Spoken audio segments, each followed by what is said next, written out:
What's up? Graham, how's it going? Alright, so here we are with part 3 of this Death Stranding 2 playthrough. Now, for those of you that have watched, several dozen hours or 100 hours of my stuff, you'll notice I'm a little farther back than I normally am. I finally managed to get a chair in my room. And I bring this up because it makes me happy. Extremely happy. Because to date, I've done basically every stream sitting on the corner of my bed, and it got very uncomfortable. And not even gonna lie, my box spring is already in rough shape, so I just cut a hole in the side of it and stuck the wheels of my chair through it. So now I got room for a chair. So as such, my microphone placement I'll probably be fidgeting with for a while, because I don't want to hit it, but I also try to keep it out of frame, and also a little bit farther away from my face. And yes, my back won't hate me later. That was the 99% of the reason why I wanted this chair so badly. I live in a small house, and the bed that we have literally takes up probably 2/3 of the room. So there's just not much room for anything else. But let's go ahead and crack open this here day. I got me a nice cold one. So hopefully you got yourself a beverage, and we'll get strapped into this experience that is Death Stranding 2. Mountain Day. Yeah, buddy. So far, your save data was created from a previous version of the application. Newly created save data will be in a different format, which cannot be loaded by previous versions of the software. Okay. There was an update for this that installed a couple days ago.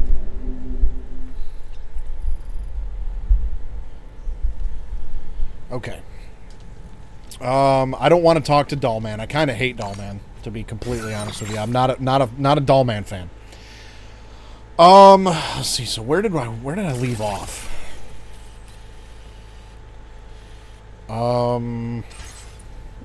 I think I just gotta leave now and just take another order.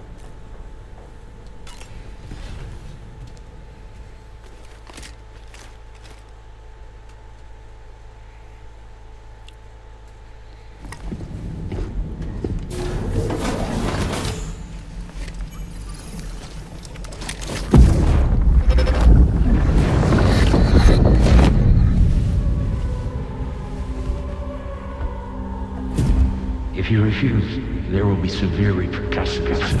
But what makes you think you have a choice?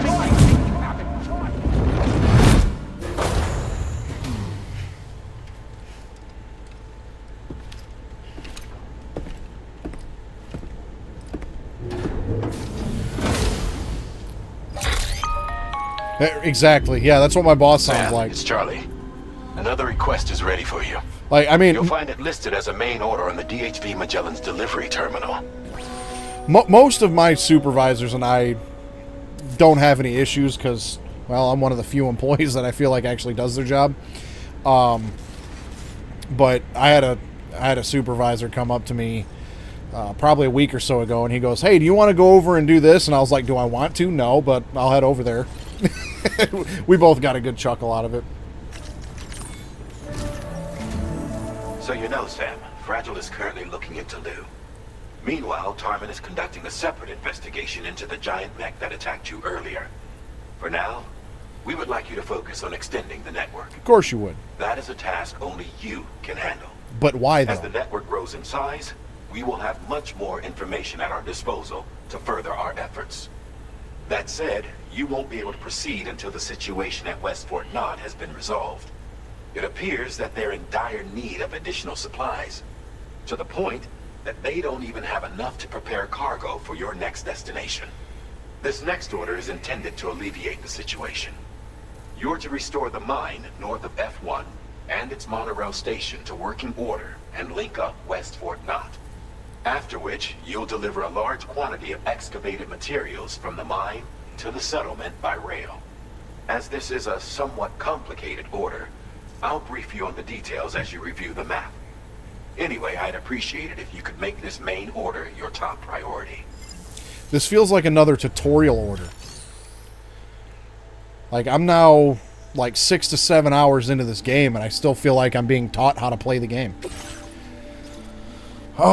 Restore the monorail and deliver 4,800 special allies. So there are people that can create machines that can swim through tar from continent to continent, but can't walk from one place to another with a Cupid. Yeah, I really that the whole only Sam can do this kind of irritates me. Now, realistically, if anybody else could do it, well, we wouldn't have a game. But I don't know. It's like, especially with this DHV Magellan thing, it's like, you mean to tell me you couldn't park it right here on the border and just walk that far? Like, literally anybody? I mean, come on now. Okay, well, I guess... Alright, Sam. You'll need to work through several steps to complete this order. To begin with, collect the cache of materials waiting for you on the DHV Magellan. Take these to the mine north of F1. The location has been marked for you on your map. And when you arrive there, submit the materials using the terminal on site. This will allow you to restore the facility to working order. Next, access the terminal again to commence mining operations. If all goes well, a large quantity of materials should be extracted. You'll then need to deliver those materials to West Fort Knott. Consider making use of the monorail located at the mine to make life easier. Upon your arrival at F1, use the delivery terminal to submit all the materials for processing and to finally complete the order. That's all there is to it. So begin plotting your route to the mine north of F1. Okay. Now, I'm willing to bet, if I was connected online, that because this is already in the chiral network, that there'd probably be like 13 ladders, about 45 bridges that just kind of connect all of these islands damn near to this mainland. An area where the soil is rich in corallium and the underground tar currents sit close to the surface. Large chiral crystals are often found here as a result. So I guess... Now, the thing is, I don't know if this is water or tar. This is water. Deep river, so this must be water, then. I wonder if it'd be shallow enough to drive. But you know what? We'll,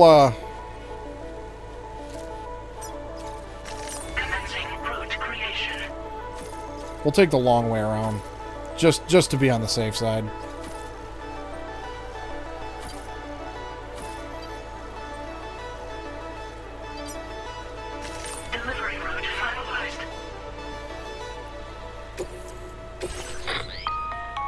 On this occasion, you'll be delivering some heavy materials. You can use a tri-cruiser to transport them. Alternatively, floating carriers can now be fabricated. These carriers are ideal for taking heavy cargo across terrain ill-suited to vehicles. If that sounds good to you, try fabricating one and loading the materials onto it. So you're telling me I can't drive that far? Challenge accepted. Cargo, you can hop aboard and kick the ground and use it as a makeshift skateboard. Just remember that floating carriers require chiral crystals to function, so keep a supply on hand. Okay.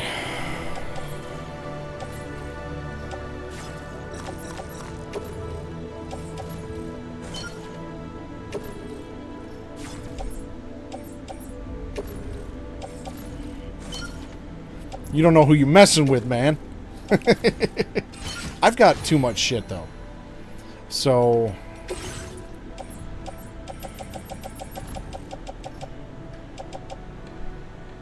let's see, okay, we've got the shotgun on that. I don't feel like I need the shotgun. Keep the handgun. This can go in my utility pouch.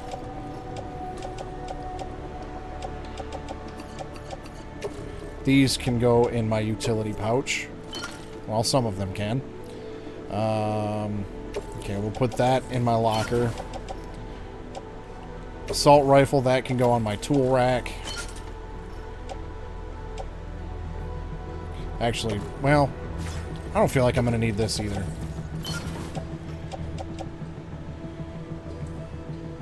I don't need 3 PCC units. So there we go. That looks fine.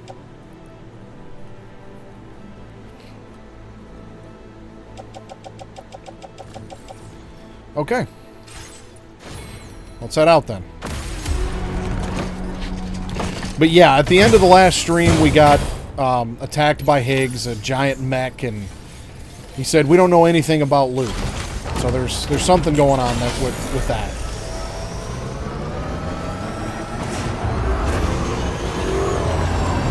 Unlimited battery, so we boosted. Can I drive one of these? As a matter of fact. Sam, that vehicle appears to be locked up tight. You won't be able to take it for a drive. 'Cause that was the one thing that like, if there was any, I guess, quality of life upgrade that I was hoping to get in this one, was that the vehicles at the sites I could use. Because clearly nobody else is driving the sons of bitches.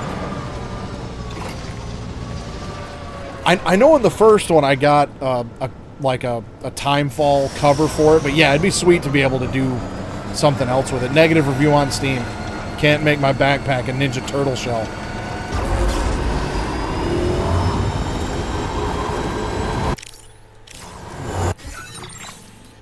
Kind of felt like I was going the wrong way there.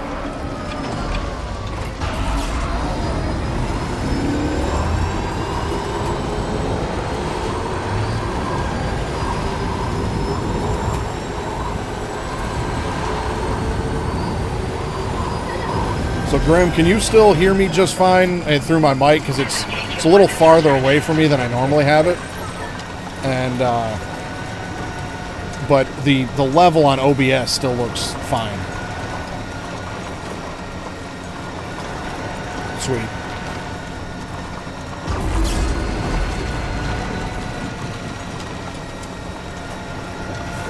My voice just sounds a little quieter in my headphones than it normally does. But yeah, normally my mic is a little closer to me.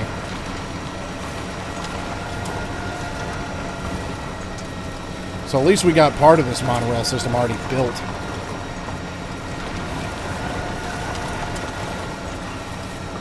I mean, I always, like, whenever I went back and watched rewatched any of my streams, I always felt like my voice was a little loud anyways.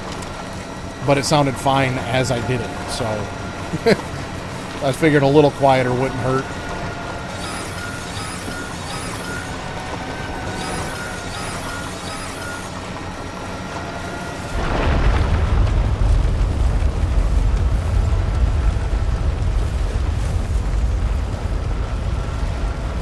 Oh, that's a big one. Earthquake detected. Intensity. G-scale 7.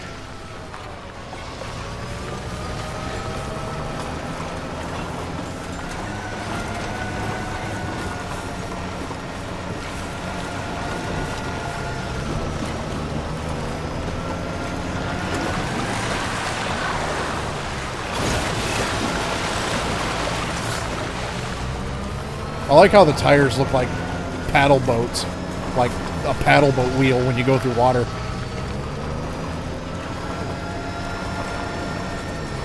Okay, where was this point of interest? There it is, over there. Because I know chiral crystals is something I'm going to need a decent amount of. There's fish in there!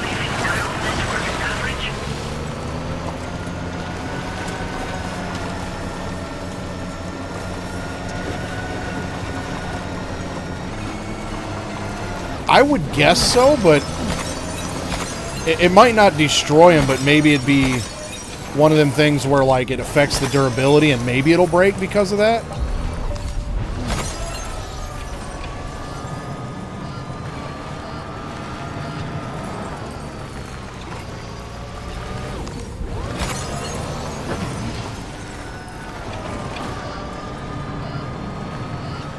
Ah, I knew there was some more. That's a big one.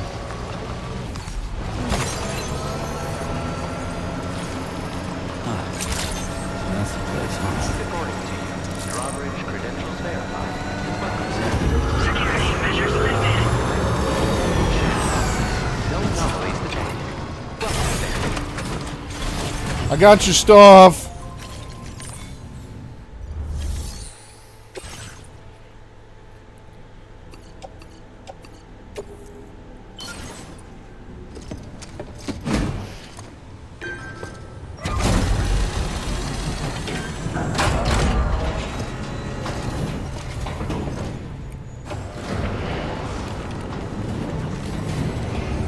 This is a hell of a mine compared to the other one.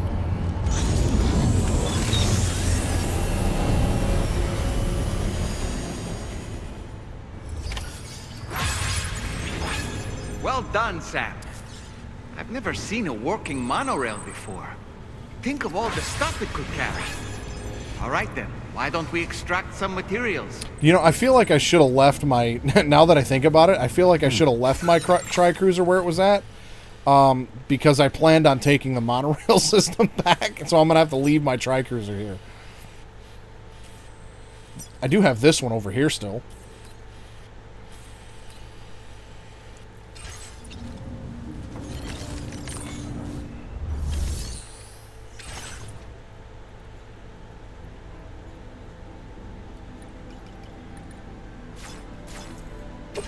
Wait, so you mean to tell me I'm going to have to use my own crystals in order to do this?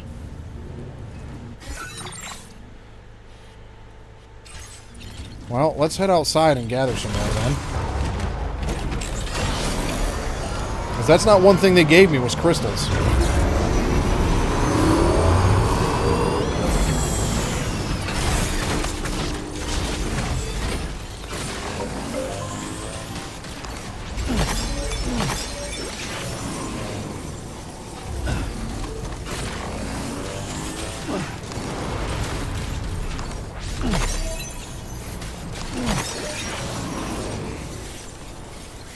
Got to give up 2,000 of my own crystals.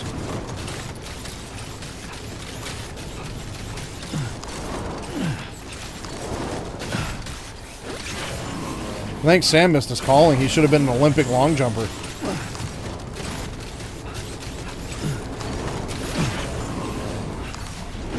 I'm just destroying my boots doing that, though.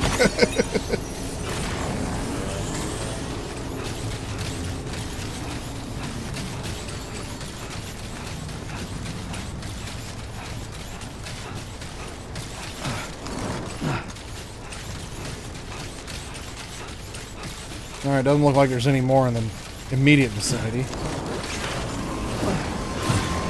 Oh, nope, there's some right there.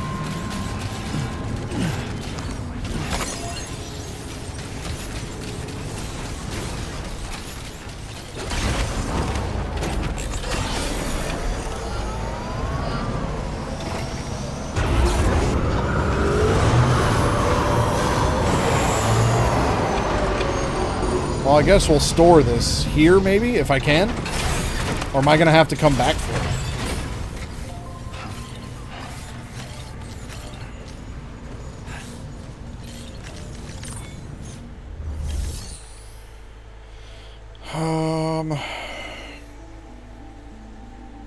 I mean, how much am I supposed to actually mine here? 4,800. Okay.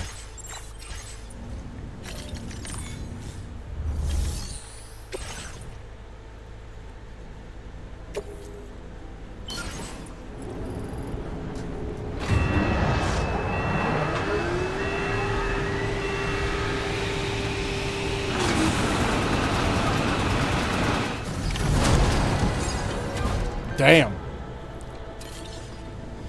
It's a lot of shit. Very good, Sam. Now all you have to do is load the extracted materials onto the monorail for transport. Let's...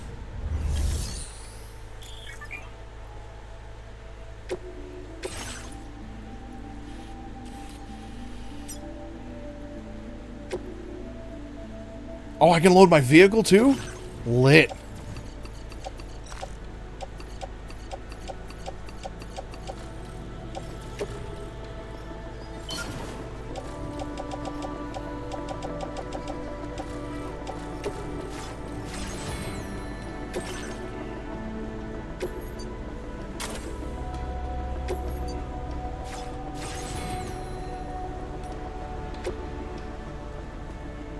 Sweet.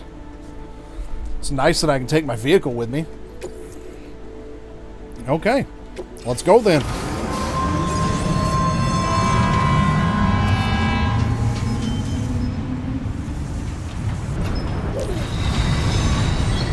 Jump down? I don't think that would be too smart. Now entering chiral network coverage.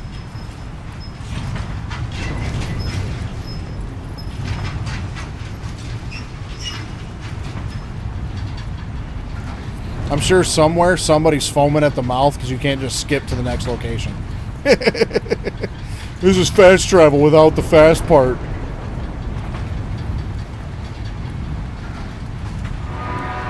Not gonna lie, this is dope though.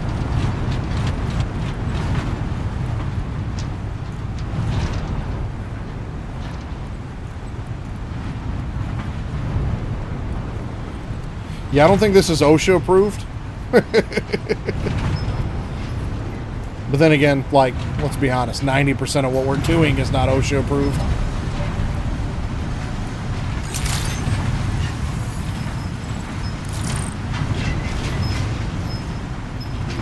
$50,000 people and not a single one of them could go do what I just did?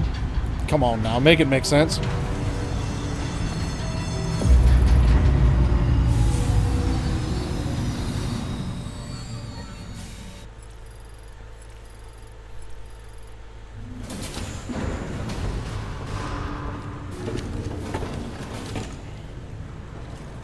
Cargo transported by the monorail has been placed in.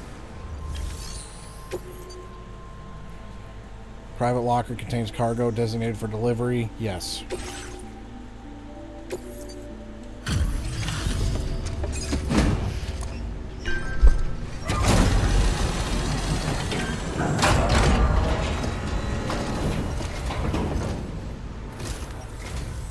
Did you actually manage to restore the monorail? No, I flew here.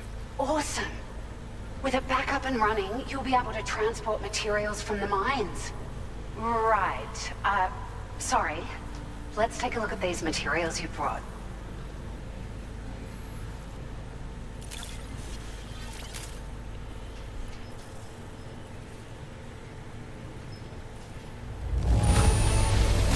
Would you look at all this? I think it's safe to say we'll have nothing to worry about for a while. All right, now I got like an actual truck. So it's a little different from the other truck because it doesn't have an actual like cockpit, but a pickup off-roader. Highly customizable battery-powered truck that can carry large amounts of cargo. While it can navigate any kind of surface, the pickup off-roader will perform best on paved roads. Be aware that the battery will drain very quickly when it's in water. Will also short-circuit when struck by attacks. Okay, we know all that already. We've made some great strides in our research thanks to you. If it's alright, we'd like you to have this. A vehicle component that increases battery capacity can be fitted to both the Tri-Cruiser and the pickup off-roader. Okay, so that's neat because instead of... In the first game, there was like the Tri-Cruiser and then there was... Or the reverse trike, I think is what it was called in that one. And then there was like an advanced trike, reverse trike that had 2 battery packs on it. So now, but replaced the cargo container slots with batteries.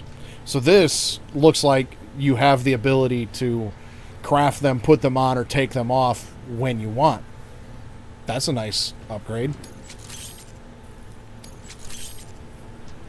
Just wanted to let you know that we're increasing the amount of materials you can withdraw. Sweet. Now displaying your current porter grade. Expert mover. Level 2. Strand contract cap boost. Increase the total number of strand contracts Sam can form. Timefall generator. Uses timefall to recharge Sam's battery. Neat. Provides a warning when attempting to build a structure in a flood-prone area. Cool. Oh, here's a little something extra as thanks. I got them just for you. Figured they'd suit your style. We'll see. They sure weren't easy to come by. A real collector's item, I hear.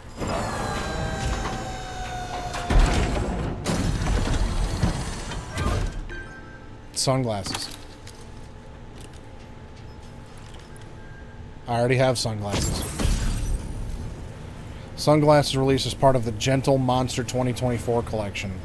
They're notable for their balanced structure, square shape, and simple black frame. The temples are adorned with iconic metal detailing, fitted with special lenses that block direct and reflected sunlight. Oh, We really appreciate your help. they do. At the risk of stating the obvious, it's going to take an awful lot of resources to restore the other roads and monorails to working order. But at least with this monorail operational, you can bring us large shipments of materials with relatively minimal effort. That's going to go a long way. You're going to have to fight a lot of BTs to get the chiral crystals to do it, but, you know, that's my problem, not yours. Off-roaders now, by the way. I'm pretty fond of them myself. You probably never leave. Sure. The monorail network was extensive and one stretched across a good chunk of Australia's coastline. But repeated exposure to timefall has seen it degrade significantly. And with the constant threat of BTs and armed groups, it's not been possible to repair the damage. If you happen to come across a track layer, be sure to feed it any materials you can spare. Even a small contribution will make a difference. Anyway, just something to think about. Alright, later. We're so grateful for the assistance, Sam. You've been a ray of sunshine on a cloudy day. You managed to save the day, Sam. The people here now have more than enough supplies for their needs. They should be able to prepare cargo for the next delivery too. But first, I have some information to share with you. About Lou. Something I care about, Return alright. to the DHV Magellan so we can talk. Of course. Order completed. Well done. Well,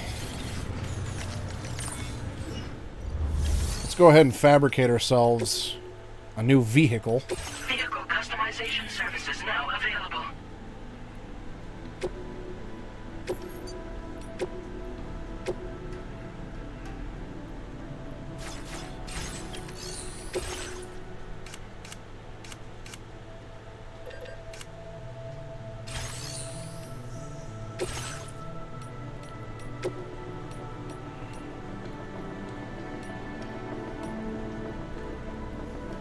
Yeah, give me one of these.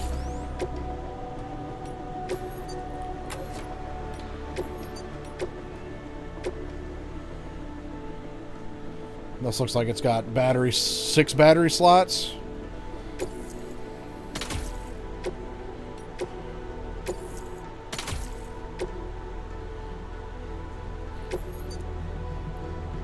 Oh, and unfortunately, that's going to bother me, though, that I can't have one on each side. Alright, I'm going to go with 2 of those for now.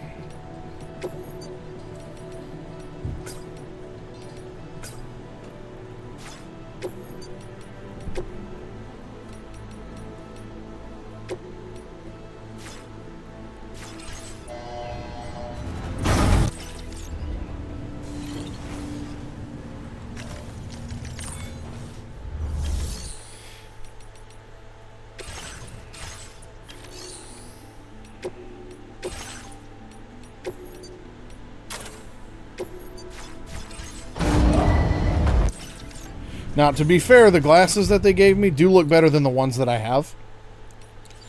So, we'll wear those.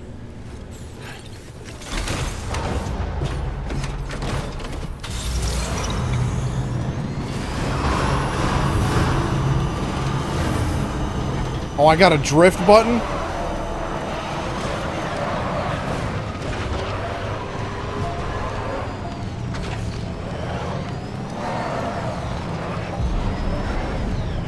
.180 boost.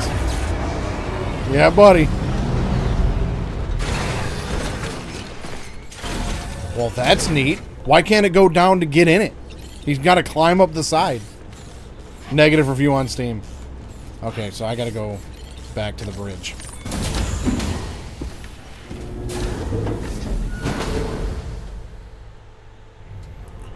Alright, so what do we know about Lou?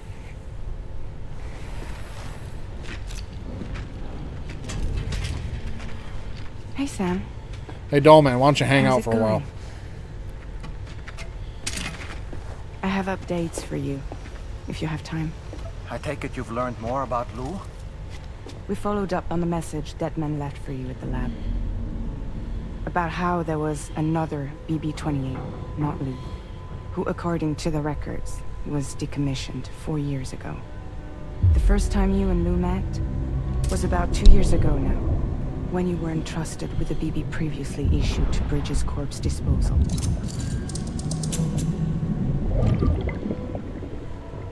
And together, the two of you made it all the way across North America. I know, I was there. Deadman and everyone else at Bridges, they all called Lou BB-28. Right. Because that was Lou's serial number. You see, we found the records for the BB storage facility. By cross-referencing the data, we confirmed that after BB-28 was decommissioned 4 years ago,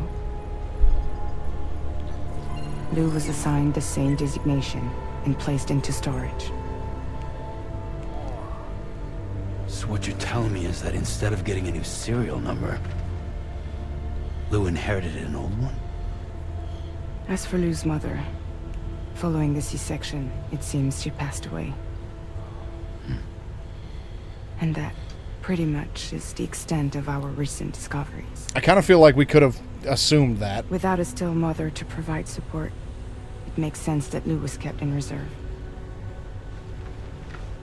But we still have no idea who approved the serial number reassignment, much less why they did it. Higgs said there were things I didn't know. Maybe this is what he was talking about. I think it could be.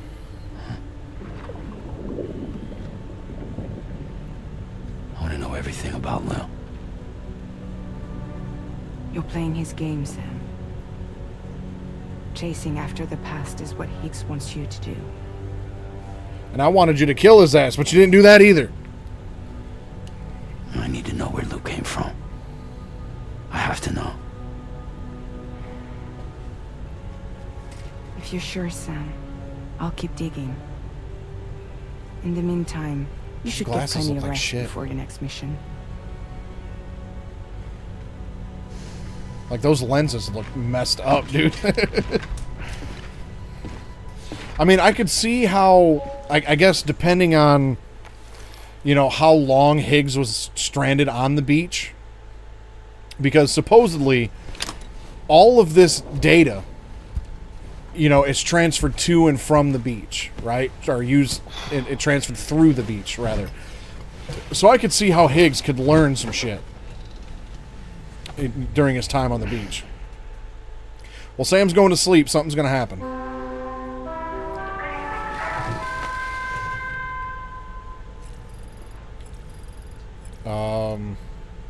Yeah, we'll sleep till morning. It's too damn early for this shit.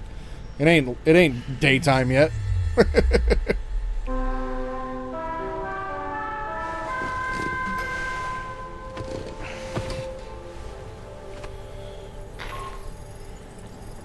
it's Charlie. A new order is now ready for you. I'd also like to brief you on your next destination. And I believe that Fragile wants to have a word as well. Visit the delivery terminal in West Fort Knott to take on the relevant main order. Sam, it seems Tarman decided to leave a few books for you. Right there by your bed. Reading is a wonderful way to take your mind off things. Trust me.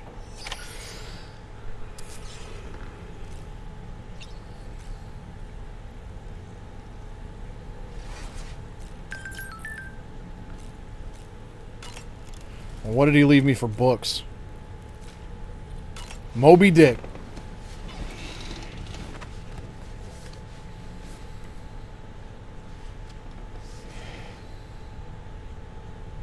That's Tarman's son.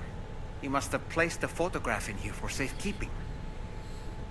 This is an important memento. Why don't we go and take it to him? Sure.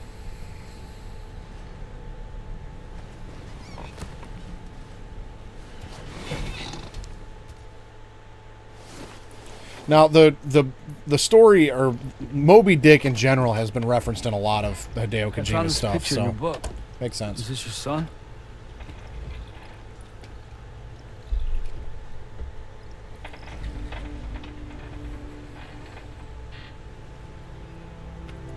thank you. Yes, he's still out there somewhere, borne along on the currents, with this right hand of mine.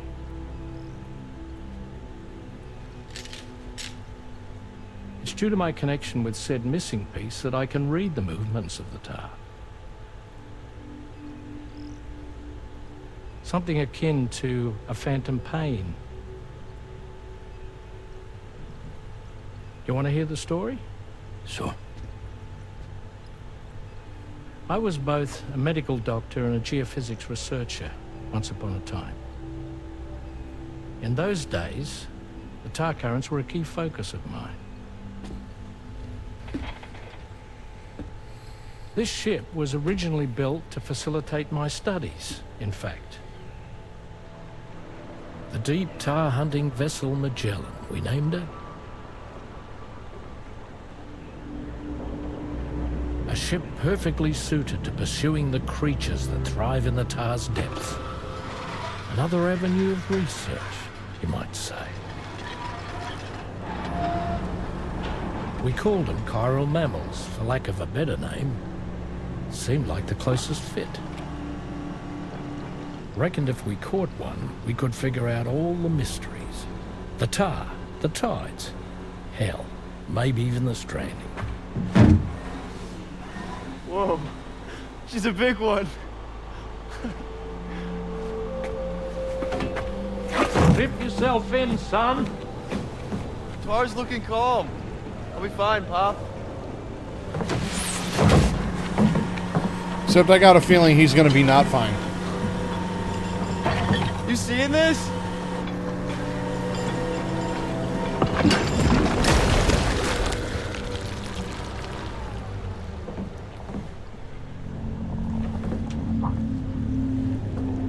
I think she's pregnant.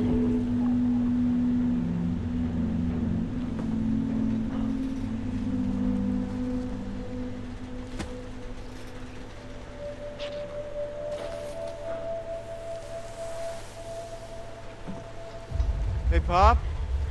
This is weird. I'm going to touch it.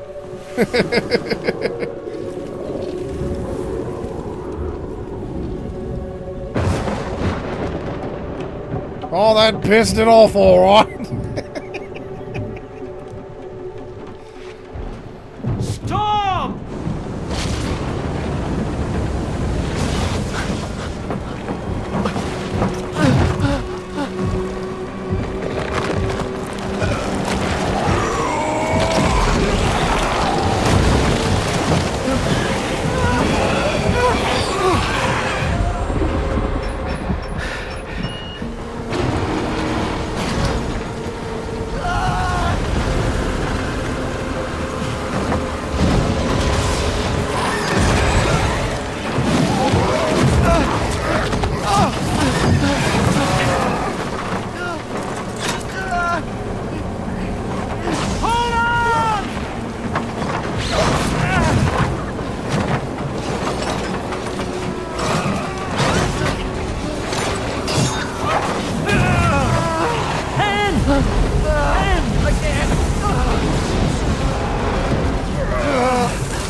And just like that, the tar took my boy, and my hand along with him.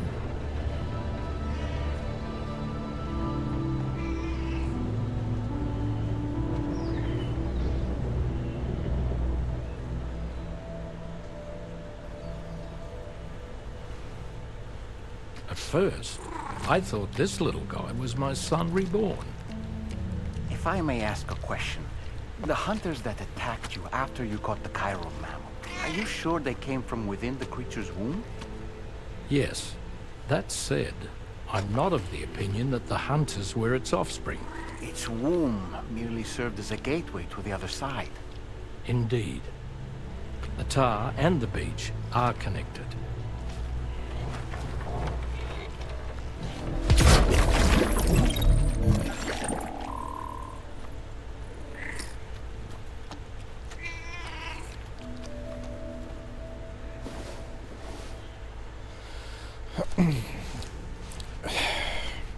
I think this is going to be the issue. One of the main issues I have with Dollman here, because I feel like all of the dialogue from Dollman in that last scene should have been dialogue from Sam.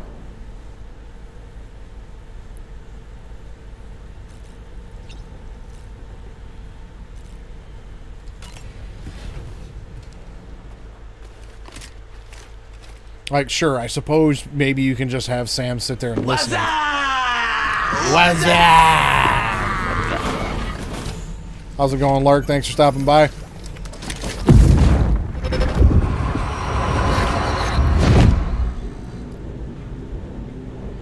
extraction was successful. It was transferred to a sterilized pod and sent to a separate facility. Ready to proceed with corpse disposal? 1.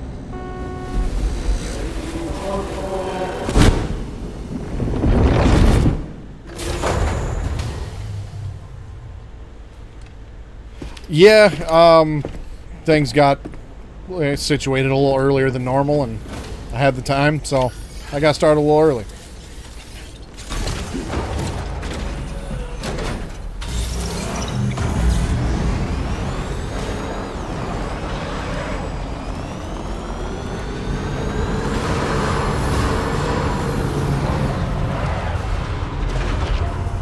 Sundays are always kind of hit and miss on when I can start.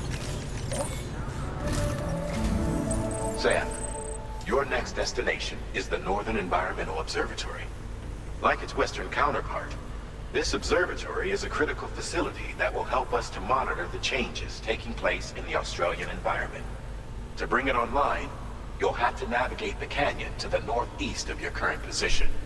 But before that, you'll need to link up another site en route. Because of course I will. Sam, the next site we want you to link up is called Rainbow Valley. A friend of Drawbridge is waiting for you there. Once the network connection has been established, they'll be joining us on the DHV Magellan. I recruited them myself when we first met in the UCA. You can pick up the order from the delivery terminal. I'm looking forward to seeing you both. Thanks again, Sam. Well, okay.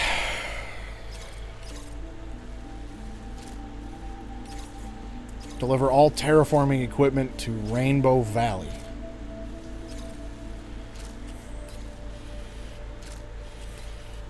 Okay, that doesn't look too far away, and that looks like a drivable route. So we're going to do that.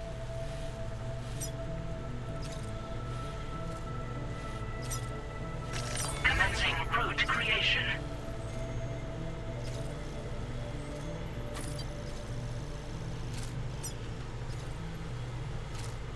A perilous point on the route to Rainbow Valley that passes through Rocky Town. The southern bank of the river has been badly eroded, but there's evidence that people once used this place as a crossing point. Well, we might have to leave the truck there, unless we can drive along the banks. But that doesn't look overly promising, so we'll see.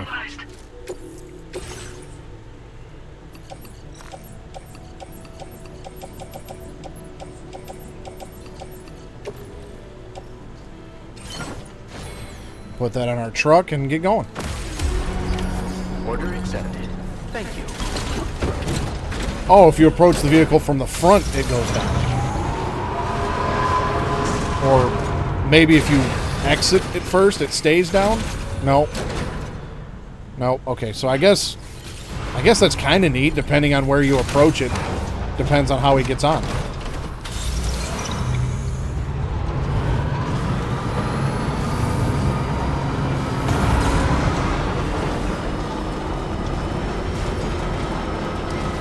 Sam, there's another porter here. Since you brought this site onto the chiral network, perhaps they thought they could make use of the additional data to make a safe run. Want to go and say hello? Nah, I got things to do.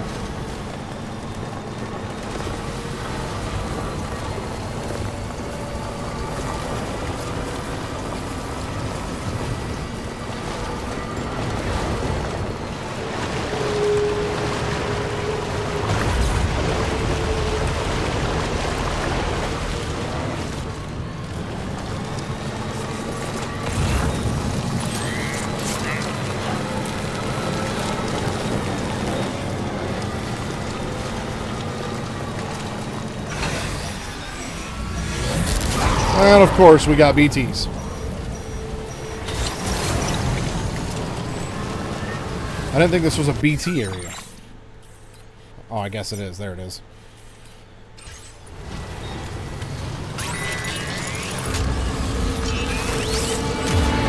Making sense then, Sam. Be on your guard for BTs.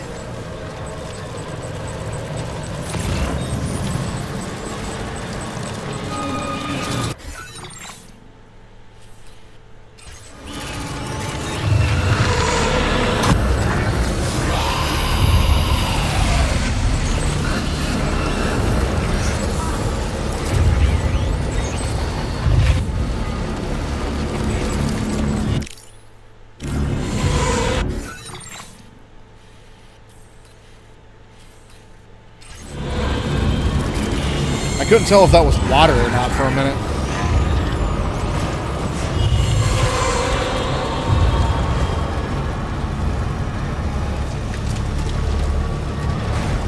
Yeah, that is kind of funny. Although I keep pressing the touchpad, because that seems to be the shortcut in a lot of games, and with Horizon Zero Dawn, that was one of the shortcuts to get to the map. And so I keep pressing that, and it enters the photo mode.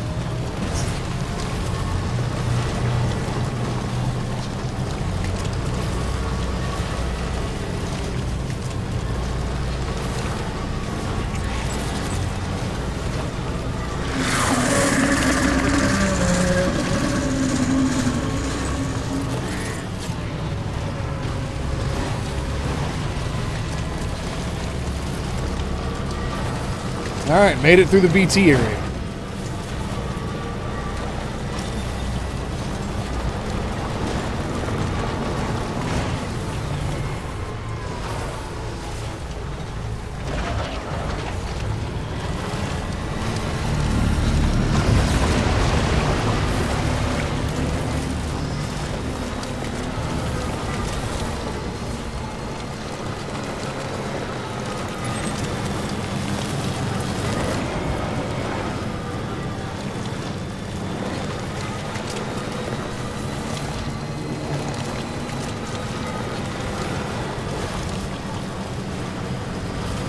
Can I still pick these up with my off-roader?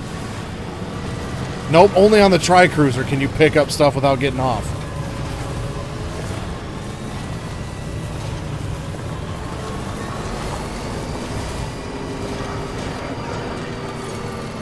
Okay, just a bit further now. Yep, negative review on Steam.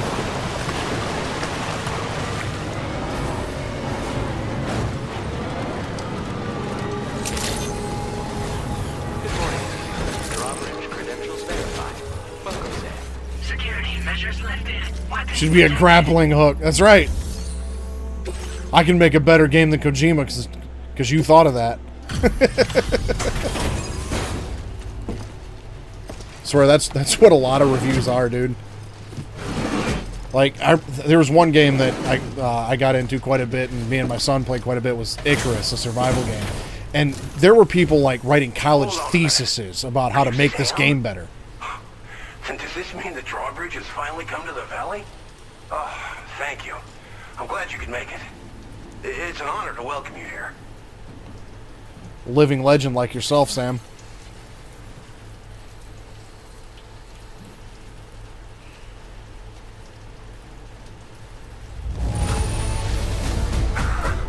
I'm surprised how good this cargo looks. Great job, Sam. Well, that's because I'm a badass, my guy. We'll be hoping to see more of you in the future. The next step involves the Cupid, yeah? Okay then, let's do this.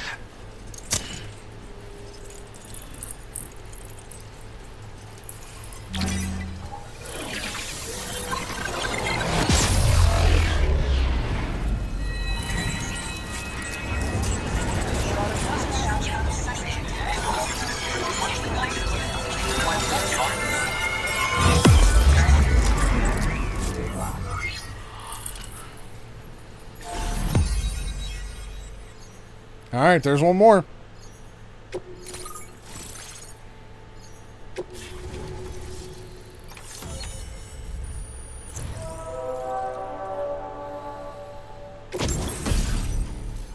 A tar cannon. Device primarily used to extinguish fires by dousing them with a jet of decontaminated tar, but which can also knock humans unconscious and suppress smaller enemies. Deploy the cannon to fix it to the ground and replenish its tar supply. But be warned that the tar it expels has restorative effects on catchers. Okay, so we don't want to use that on BTs.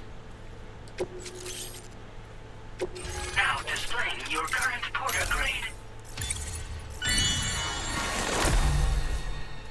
Faster scanner recharging. Cool.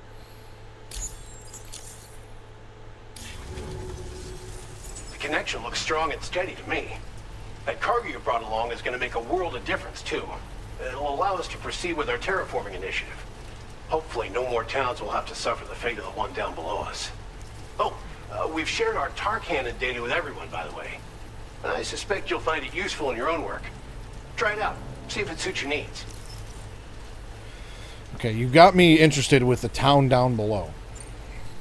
You probably passed the town I mentioned on your way up No. here. At a glance, it might have looked like nothing more than a Okay, so maybe I cluster of did. massive boulders. But those were once buildings. Places where people used to live. As the desert kept creeping closer, the town was abandoned overnight. They'd been forced to evacuate. The few who were left behind became BTs. Still, at least the exodus went to plan. There are no void-outs at any rate. Tar cannons are invaluable pieces of equipment that we use to combat forest fires. Now, while fires are a common occurrence in this region, water is a precious resource. So these cannons were developed as extinguishers that utilize the tar contained within the earth itself. They leverage the tar's viscosity, making them one of the most effective methods of combating fire we have. When deployed on the ground, they can both extract and discharge tar simultaneously. You can pick up the cannon and use it on the go as well, but you'll be unable to refill its tar reservoir while doing so. If you find yourself caught in a wildfire, you'll need to figure out when to shoot and when to move in order to make it out alive. Oh, there's wildfires now. Sweet. Thanks for everything, Sam. You and Drawbridge have helped ensure that these lands will one day be filled with life again, however long it takes. In particular, that comrade of yours has performed absolute miracles for us. If you're looking to link up with them, you'll find them in the ravine on the other side of the river, directly opposite this shelter. Come back and visit anytime. Right. Time to meet up with our comrade. Let's see. They should be around here somewhere. My name's Sam.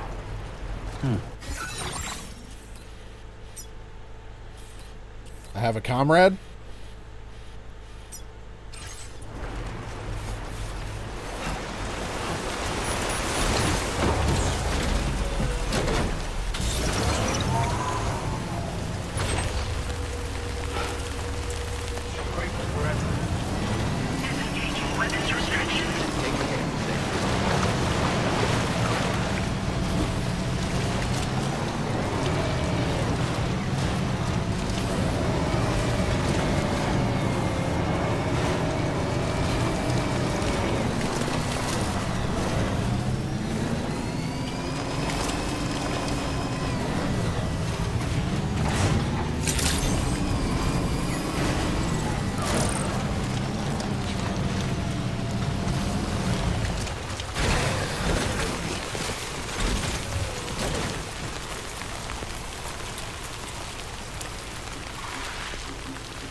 head. And just like the guy whose feet are too big for his bed, nothing seems to fit. Those raindrops are falling on my head, they keep falling. So I just did me some talking to the sun. And I said I didn't like the way he got things done. Sleeping on the job, those raindrops are falling on my head, they keep falling. But there's one thing I know, the blues they send to meet me won't defeat me. It won't be long till happiness steps up to greet me.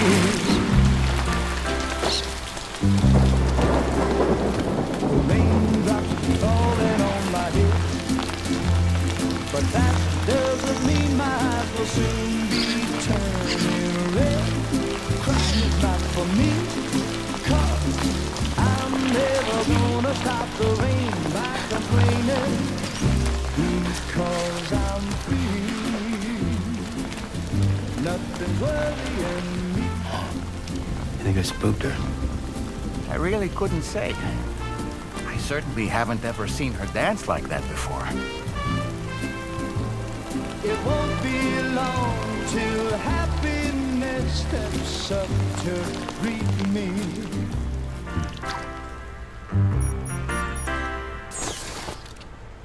Go on, Sam. Follow her into that facility. Okay, sure.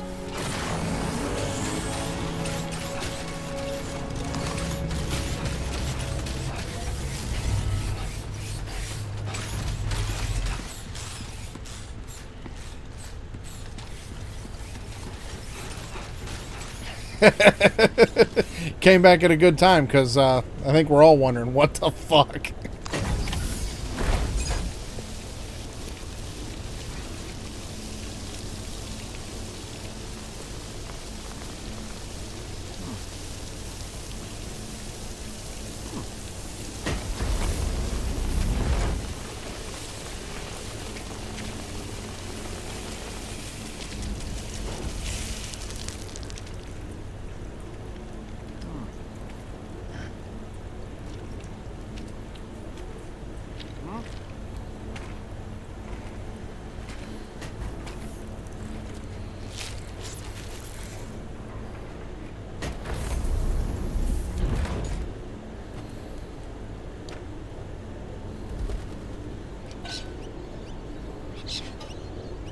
I say taco, they say taco.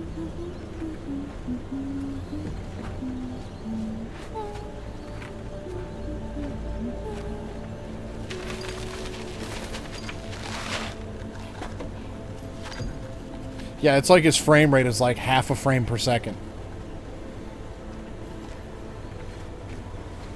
Thanks for coming, Sam. I'm sorry about just now. I didn't know who you were at first. You're the picture of health, Rainey. You too, little man. You had some kind of a trick for dealing with time fall? Rainey, it's been too long. Fragile. Can't wait to see you again.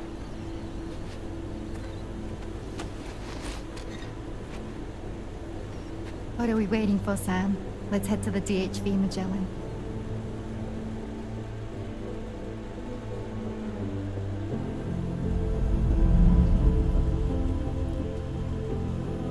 I think when I looked it up before, there was 17 episodes to this game.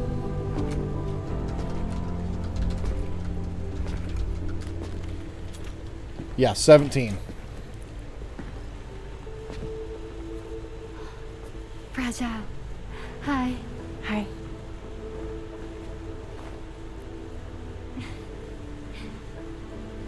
Nice to meet the old-fashioned way. Catagrams are great, but nothing beats a hug.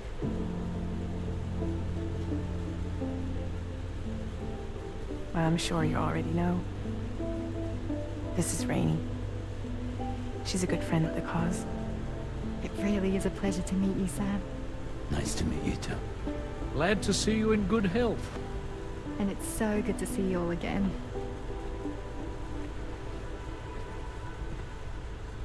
Anybody gonna tell me who she is?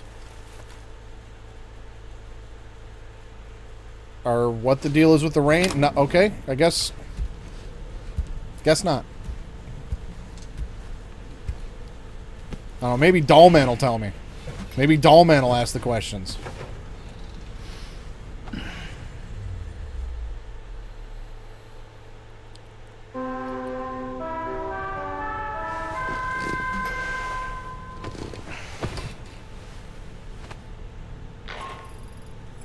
Sam, Charlie here. You may now undertake your next assignment.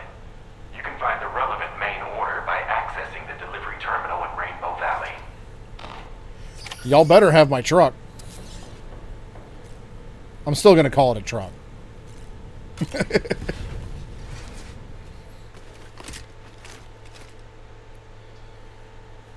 It has a cargo bed, therefore it's a truck.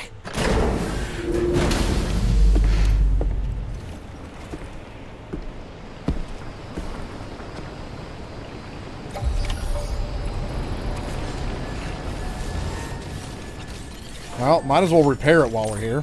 A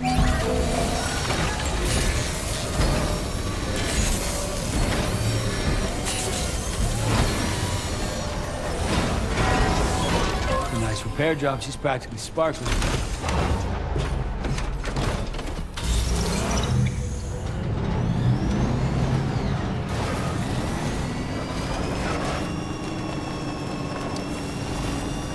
Well, we got Rainey. Whoever she is and whatever she does, apparently we needed it.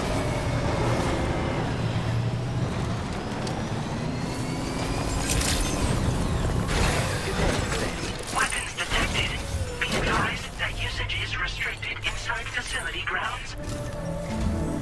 Sam, your next order requires you to recover an escaped kangaroo, the subject of an important experiment. I'm sorry, what? Seems the bushland area it hopped off to is one where the chiral density is extremely high, meaning you'll need to get it back to the animal shelter ASAP to ensure its safety. This is a ticking clock situation, Sam. I'll brief you on the details while you review your map. Accept the main order from this delivery terminal when you're ready to get underway. What do I look like? The kangaroo hunter?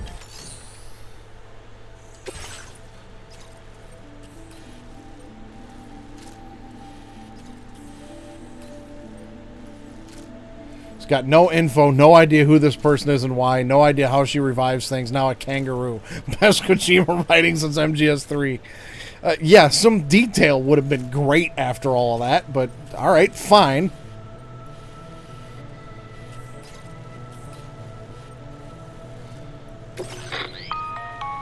Hey Sam, Charlie here. Since this is your first order involving the capture and preservation of animals, allow me to provide additional information. The kangaroo you're looking for is somewhere in this area. Once you've arrived, use your Odra deck to begin searching for the creature. You can transport the kangaroo in your standard issue animal carrier. No need to fabricate anything you need. I have a standard issue Get animal close carrier? enough to the kangaroo and deploy the carrier to capture it. It will be a bulky piece of cargo, but you should be able to carry it on your back like any other container. However, you will need to traverse some heavily wooded mountains as well as rivers and uneven terrain. Bear this in mind when considering what equipment to take with you. All right, time to proceed with route planning and final preparations.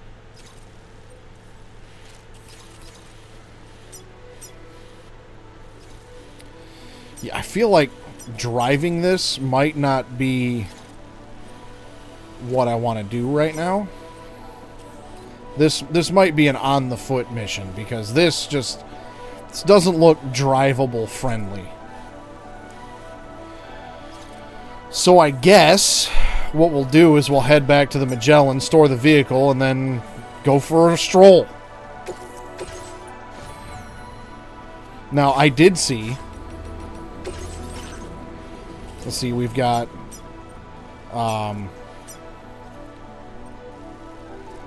Now, are these... I don't think these are...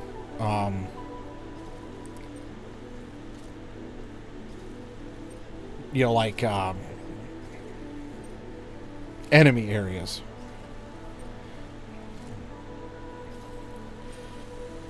Oh, the eucalyptus trees that grow here have also been known to cause bushfires. Impressive canyon named for its red soil and rocks, flanked by high sheer cliffs. It's home to eucalypts and many other plant species. The land is also prone to dryness, so when a forest fire breaks out, it spreads quickly and dangerously. And littered with blackened and charred objects, got its name from the hawks that would use fire to drive their prey here before moving in for the kill. There aren't many alternative routes through the area, but do be careful if the flames force you down into the valley. That's what it's looking like, and the fact that I just got a tar cannon leads me to believe that I'm going to want to take probably at least one of them with me.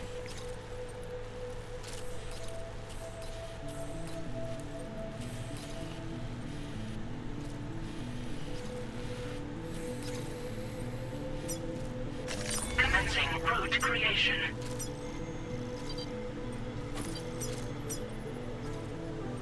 Delivery route finalized.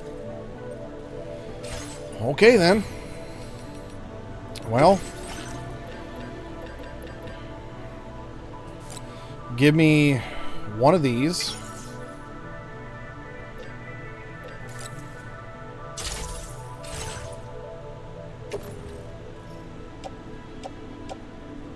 Oh, I can just put that on my tool rack.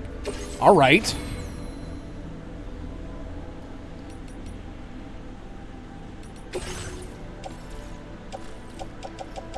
Where am I supposed to be getting this standard issue animal carrier from?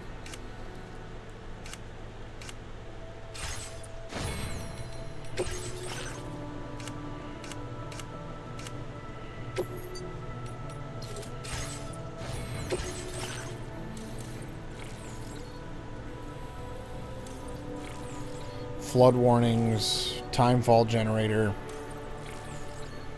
Swift mule hacking, vehicle charger, weather analysis, faster Odra deck charging, aim assistance. See, I'm sure all of these would come in handy, but I just don't feel the need to have any of them.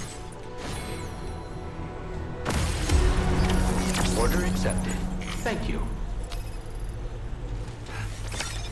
Oh, and this is timed. Of course it is. Well, you know what? I guess the worst that's going to happen is we can't drive there and we have to abandon our vehicle. What in the world? Oh, meteor showers. Awesome. We have a situation, Sam. No shit. I'm tracking a fresh bushfire near the injured kangaroo's location. Clock's ticking. Secure the poor little bugger ASAP and bring the shelter onto the chiral network. Once the DHV Magellan can join you on site, we'll see what we can do about that fire.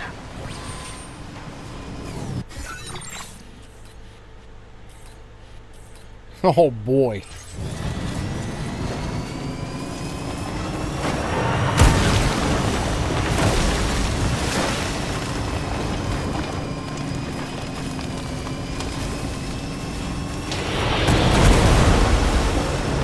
Jesus. This ain't a bushfire, my guy. This is apocalyptic shit.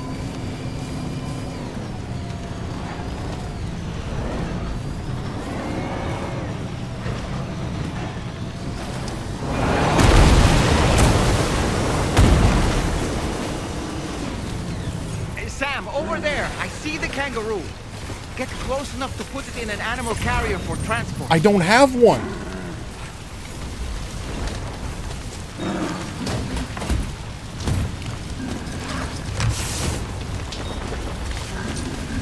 I guess I don't need one. All right, time to make our getaway. Oh shit, my truck's burning. Fire! We need to get away from here as quickly as possible.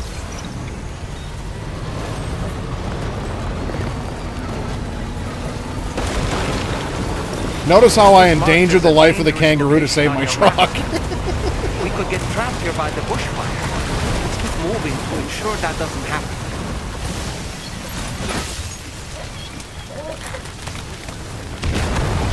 Well, there goes my truck.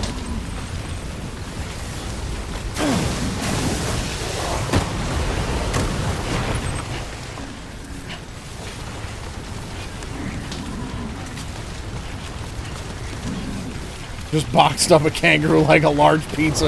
Yeah. Jesus!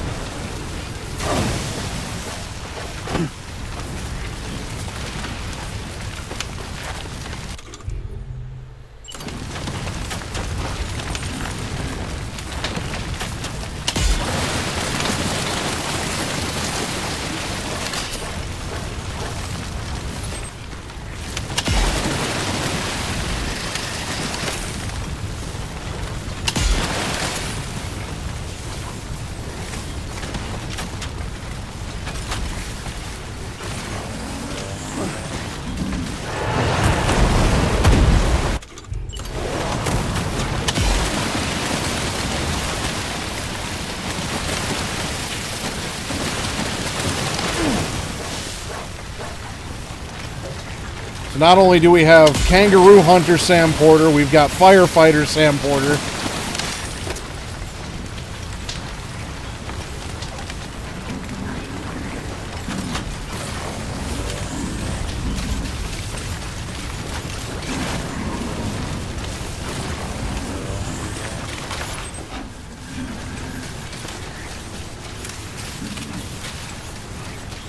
Still not sure how we survived that.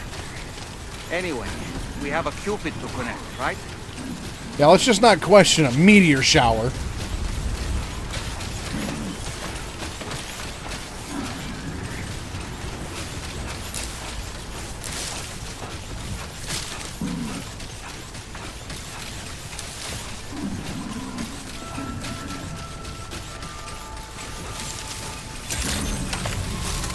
Good day, Sam. Drawbridge credentials verified. Welcome, Sam. Security measures lifted.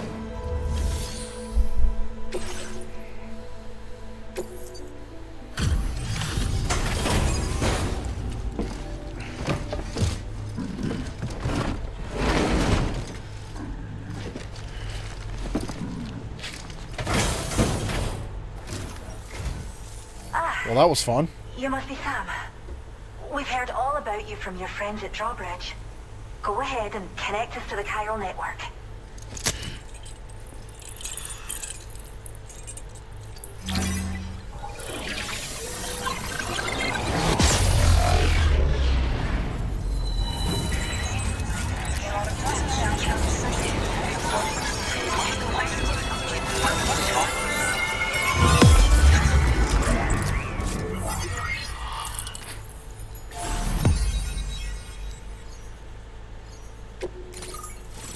Well, that was something.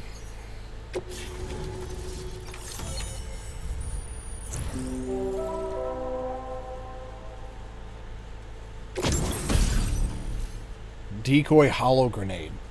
Produce the decoy hologram to draw enemy attention. Must be activated manually once thrown. The hologram produced will depend on what the nearby enemy is doing. Can be stored in a grenade pouch.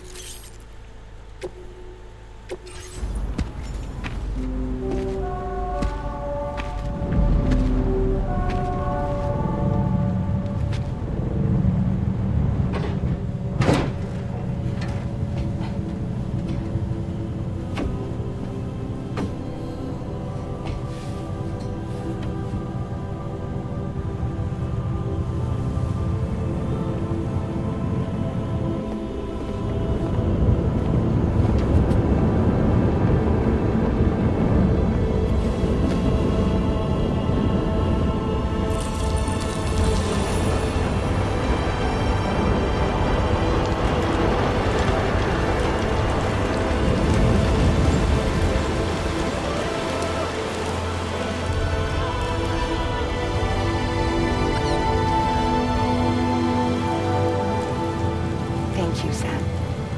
Don't worry about the fire. Rainey will put it out for us. Tell me though, who is she exactly? Thank you. Must be about 6 months now, since I first heard about the girl who brought the rain.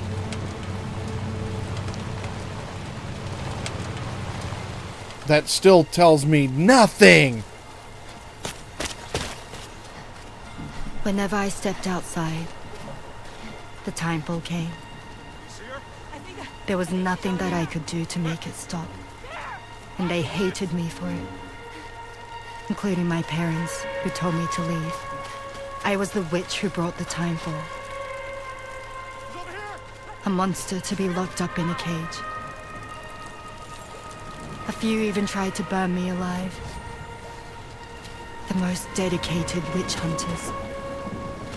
Oh, now we got witch hunters in this game. Okay.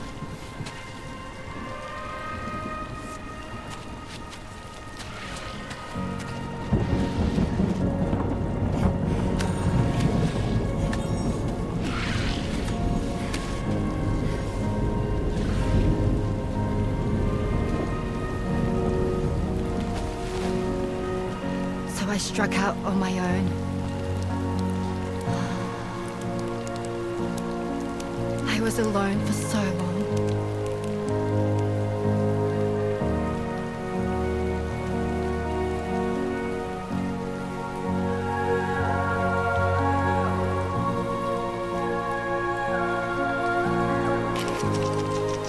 In desperation, I enrolled in a special UCA program, hoping to find purpose as a mother.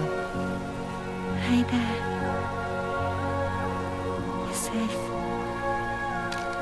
But even after I got pregnant, I still couldn't find anyone willing to take me in.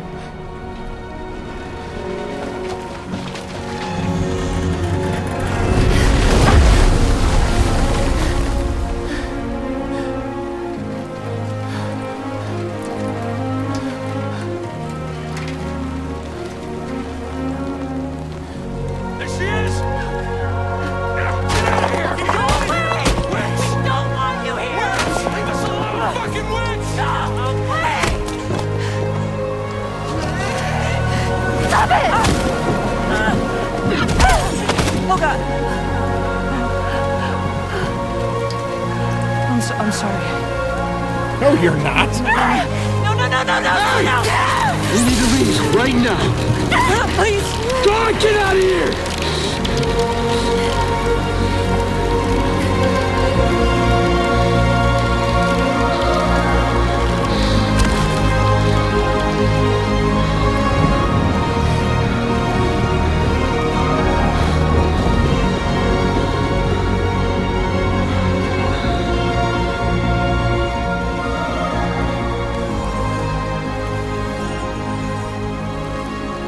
No one wanted anything to do with me. All they saw was a witch, to be hated and feared. Until that day.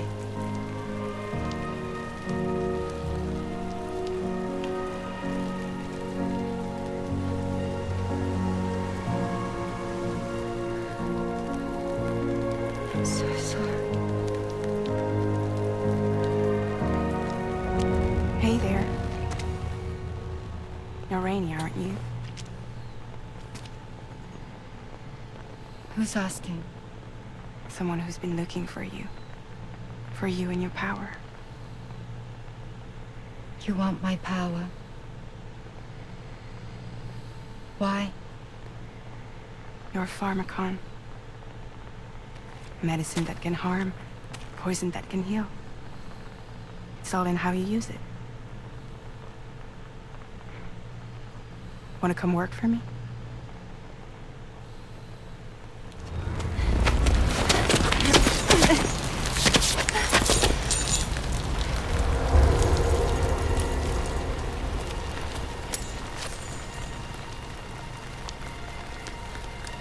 I believe you can save the world. You do? There are things only you can accomplish. Only me. Really? Really.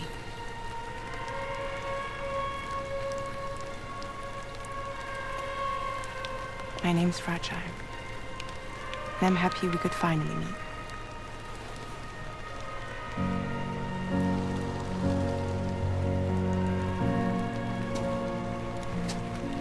I'm here for you.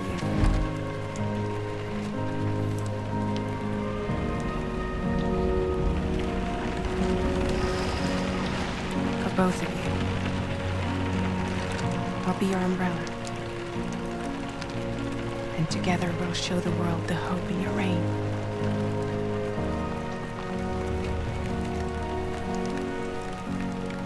Come on. We wouldn't want the baby to catch a cold. So somehow this chick can just summon anti-timefall or reverse timefall or whatever you want to call it.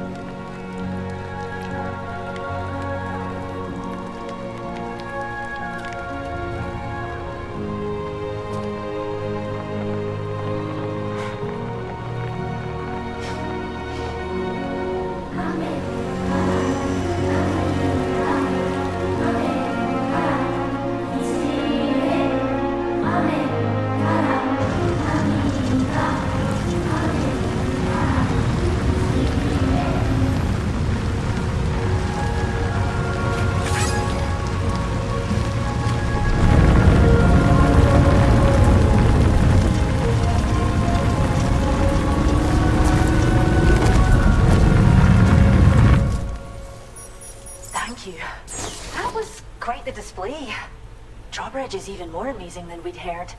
Thanks to everything you've done for us, the animals are unharmed and the facilities are holding up just fine. It's a wonderful relief. Anyway, I'll check your orders now.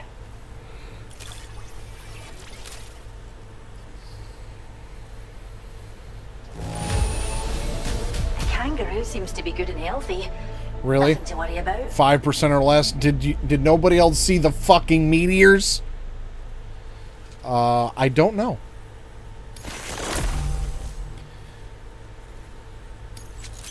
Music data. I hope you'll continue to work with us. Now displaying your current porter grade. Skeleton auto assist makes it harder for Sam to lose his balance when a skeleton is equipped. Okay. Oh, for Fallout 4? Oh, it's been a while since I played Fallout 4. The kangaroo you rescued seems to be alright, thank goodness. Oh, she's so very special to us, and we're relieved to have her back in one piece. Once she's had a bit more time to recuperate, we'll move her to the reserve next door where you can visit anytime you like. By the way, we've uploaded our decoy hologrenade data to the network. You can trigger it remotely once thrown, creating a distraction that'll lure enemies away. It might just save your life if you run afoul of any troublemakers. What's so special about this kangaroo? Well, we first found her in an area with high concentrations of chiralium. How wild animals are affected by prolonged exposure is something we still don't understand completely. But it's thought this may be a key factor in how chiral creatures come into existence. So, you can see why our wee girl would be an invaluable research subject. Okay. Cheers, Sam. You really helped us out. At this rate, we're poised to lose so many native species that predate the Death Stranding. And once they're gone, there's no getting them back. Between the bushfires caused by chiral cinders and animals behaving strangely and getting hurt, it's been pretty bad. But I've heard that these environmental anomalies might be resolved once and for all when Australia is fully linked up. So I've got high expectations for you and your friends. Speaking of which, how would you feel about assisting us with our preservation efforts? It'd be a simple matter of capturing any wild animals you see out on their own and bringing them to us. Even a few would make a real difference. Give it some thought, eh? Sure. Well done, Sam. Return to the DHP Magellan and report to the bridge. All right. I'd like to tell you a little bit more about Rainey and her talent. Yes, please do. We're all confused now. Order completed. Well done.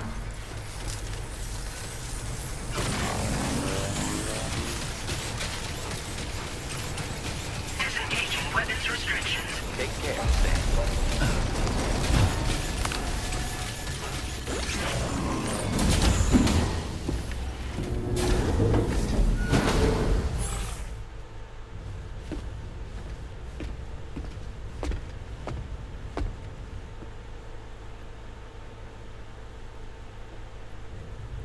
Gotcha.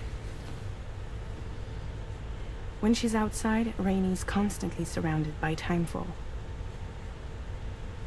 But within a 1.5 meter radius of her body, a different kind of precipitation is observed. We call it core fall. Anything it touches is restored to an earlier state. In other words, it has the power to heal and repair, to counteract timefall's effects. Sadly, people only see the timefall, and not the remarkable woman standing in the eye of the storm. Still no signs of growth? I should be due any day now. If things were normal, that is. But the baby's still stuck at 7 months. She has still baby syndrome. Have you ever heard of it? I met a few preppers in Mexico that had something like that. They're not isolated cases. It seems to be happening everywhere. Though who knows if it's a syndrome or a symptom of something else. Simply put, the fetus stops growing at about 7 months. To be clear, it doesn't die, but it no longer moves, as if it's frozen in time. Several treatments, including C-sections, have been attempted. Unfortunately, removal from the womb invariably results in death. And while not all pregnancies are affected, it's yet another contributing factor to the already low birth rate. The Genetic Diversity Conservation Initiative just isn't enough to compensate. You got any idea what's causing it? There's speculation that it's due to an imbalance in the beach itself. I'm sure it's been explained to you before that countless individual beaches exist, a multiverse of beaches, so to speak, and that they are all governed by an upper beach on a higher plane. Expansion of the chiral network to cover the whole UCA may have inadvertently disrupted the link to that beach. Or so they think. So let's just continue on. BB units were also 7-month-old fetuses. So it's not hard to believe that the beach might very well influence the unborn. While I can offer you no concrete answer, I can state that the plan to extend the chiral network into the Australian continent, to take it worldwide, is also intended to help restore balance to the aforementioned upper beach. And in doing so, it is possible that we may resolve the issue of still baby syndrome.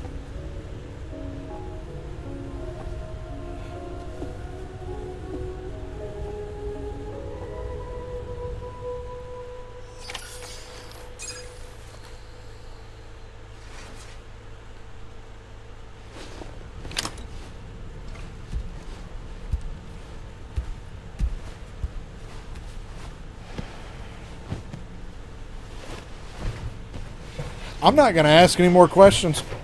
We're just going to roll with it.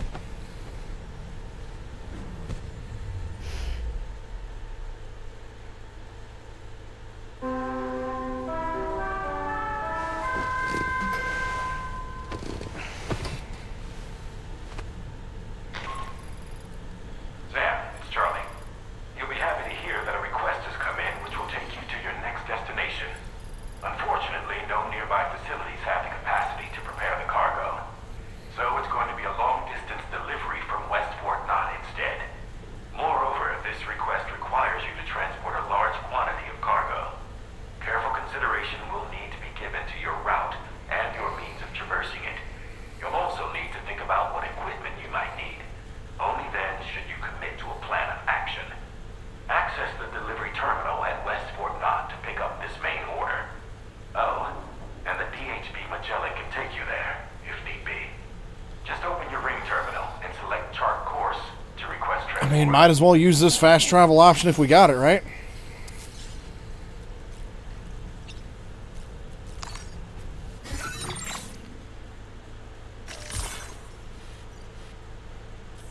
Things are bad, but they can't get any worse. Probably, maybe. We think.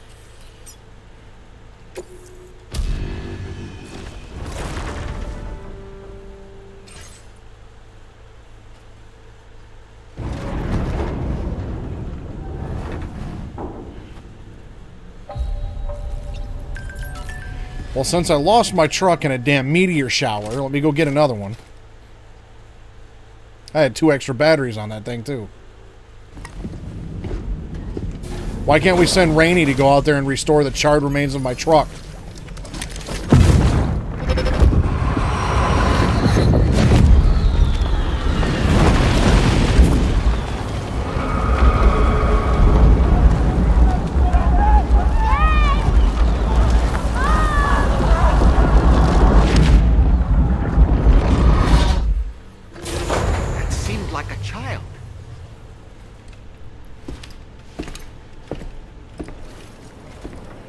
This one just feels like it's leaving everything open-ended.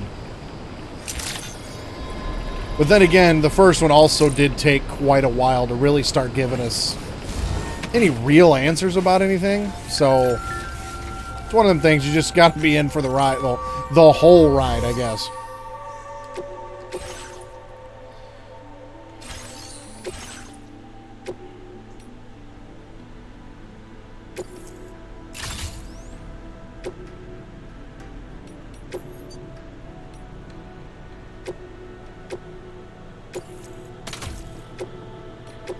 And I don't have enough metals for another battery. It's alright, I'll pick one up in, you know, the guy.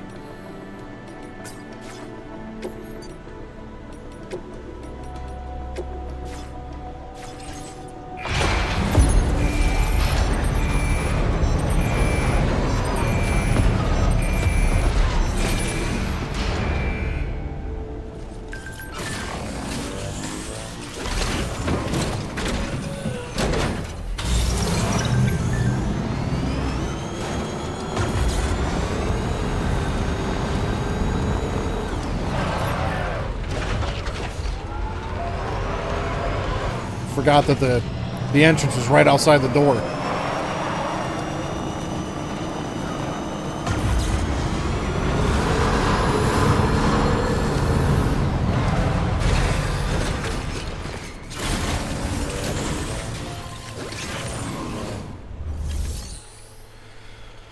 Okay.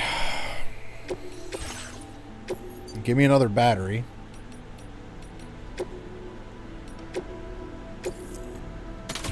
You know what I don't like, though, about this battery unit? Is the fact that I have a feeling that I wouldn't be able to, like, swap them from vehicle to vehicle. And I feel like I should be able to. Right? Like, I should be able to take the battery off this one and put them on the Tri-Cruiser and whatnot. Negative review on Steam for that. Again, you know, I can look at something somebody else made and then tell them how to make it better. And complain that they didn't make it the way I feel like they should make it. That would have been nice, though. Not gonna lie. Deliver all aid packages to the Northern Environmental Observatory.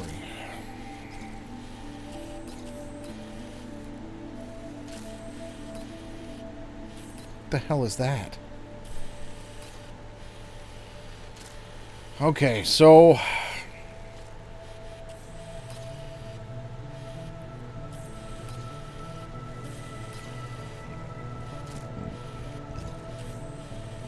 I kind of feel like what I want to do is, I mean, this route here through the mountains is drivable. I could have made it all the way to this animal shelter, and it looks like there's a route down there. Or, I think what I'm going to actually do is I'm going to take the monorail system from West Fort Knott to the mine, and then just go around the mountain. I think that's the plan.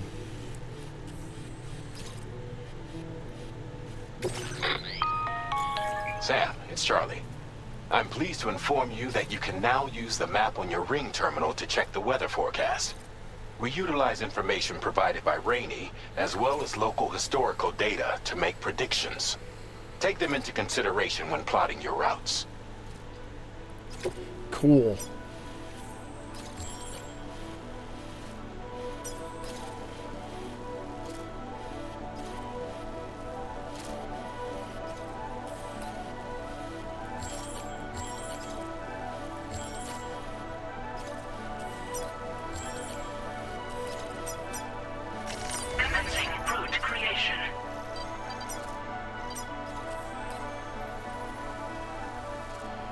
Often affected by the tar currents that flow beneath it, and earthquakes are a common occurrence. There are a number of rivers in the northern part of this area. The monorail track can be restored using the terminals located nearby.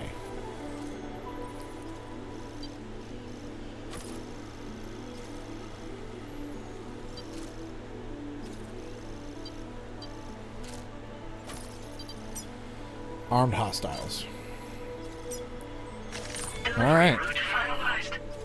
Well, there's that.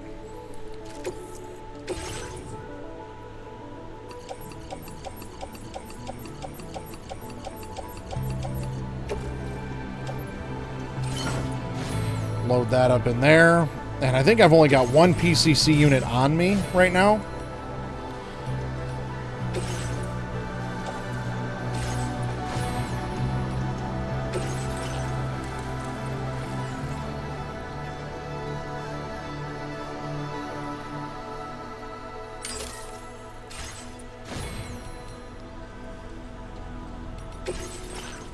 So let me grab another one.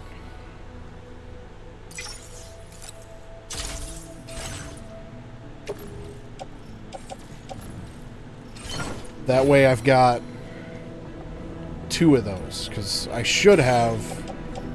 Yeah, I got 1 there. That way I've got 2 of those. Honestly, I don't need to...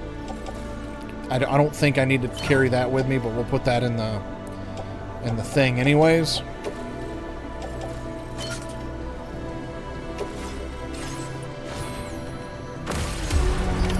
Order accepted. Thank you.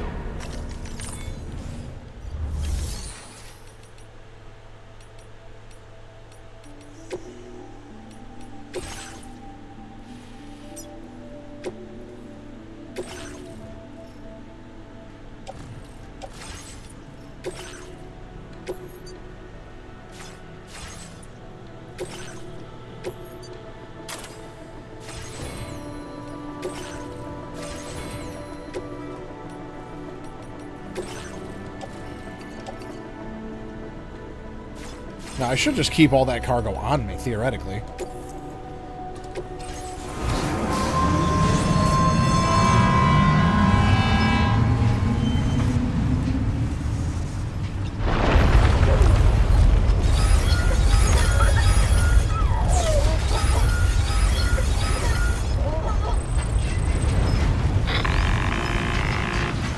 Sam, Tarman here.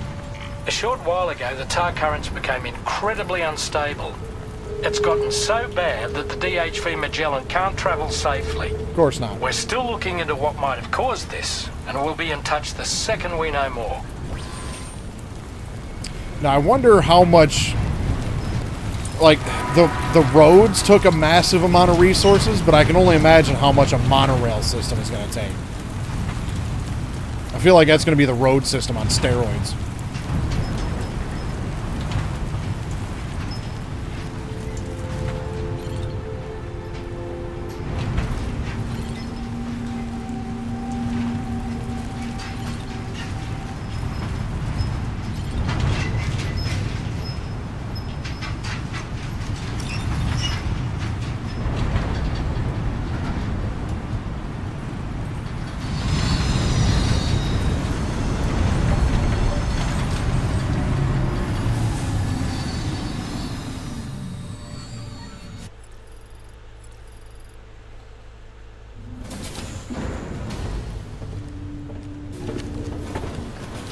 Well, that should still have all my cargo in it. It does.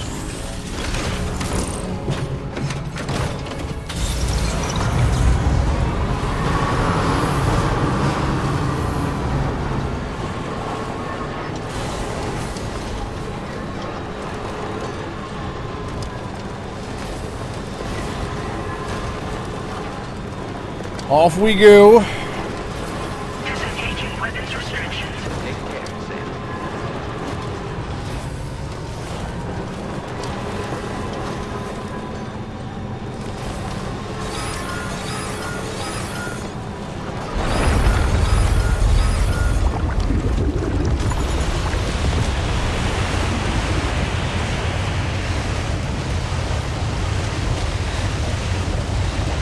I don't see anything falling yet.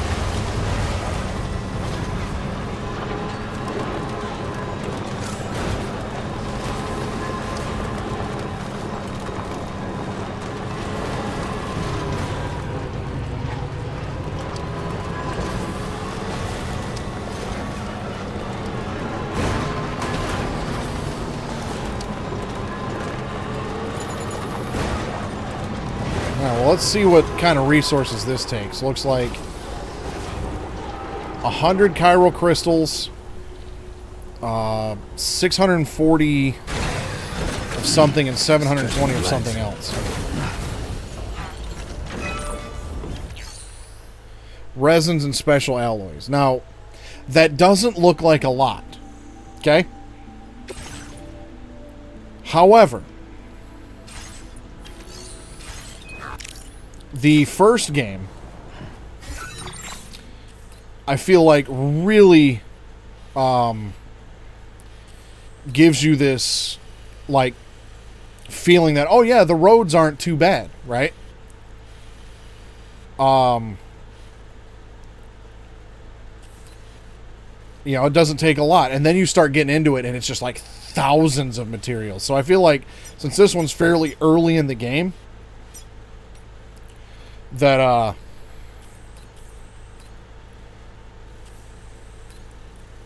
like, okay, yeah, this doesn't look too bad.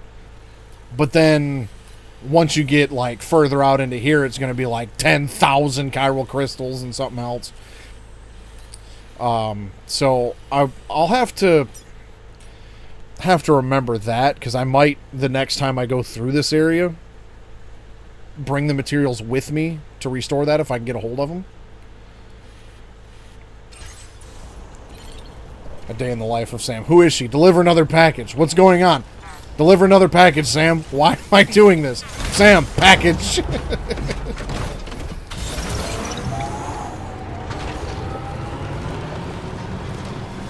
Okay, yep, and there's another one right over there. So, this next...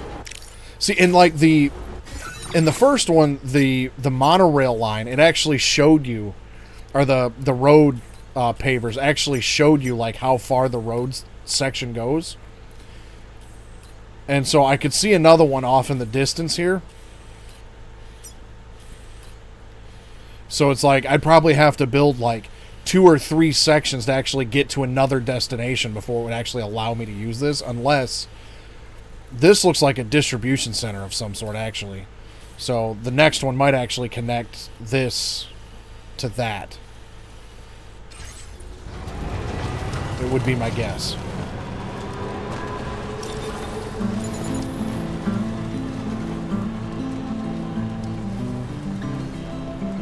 But either way, I'd have to build 2 sections of it to connect it to the mines. And then it looks like there's a third one on the other side of that.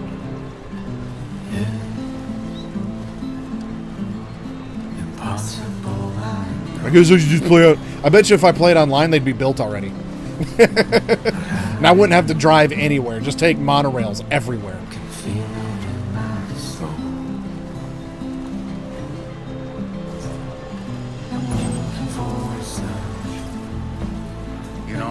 I've been thinking about what happened to Lou. Fragile holds herself personally responsible for those tragic events. If Higgs was indeed behind the attack, then I can understand why she feels that way. Why she blames herself for setting everything in motion. But she's resolved not to let any of it show. Bottle it up and put on a brave face. She didn't used to smoke before, did she? I suspect it's a form of self-punishment she's adopted. Vengeance gives rise to a cycle of violence, and Higgs wouldn't have it any other way. But she's committed to helping you complete this journey together with you, to get you back on your feet. And if she believes she has to bury her emotions and play the part of a hard-nosed commander to do that, she will. That's what I think, anyway. I'm sure you can understand her position.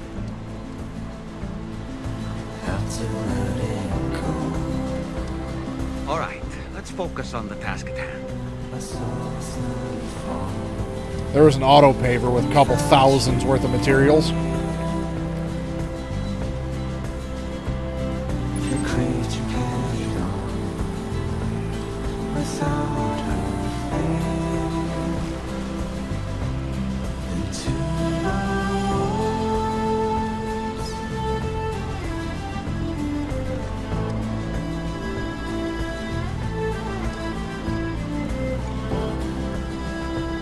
I mean, I used the roads a lot in the first one, so it would be nice, but the grind that I had to make in order to build those two was also kind of ridiculous. That 1,100 crystals, 2,750 metals, 2,800 ceramics.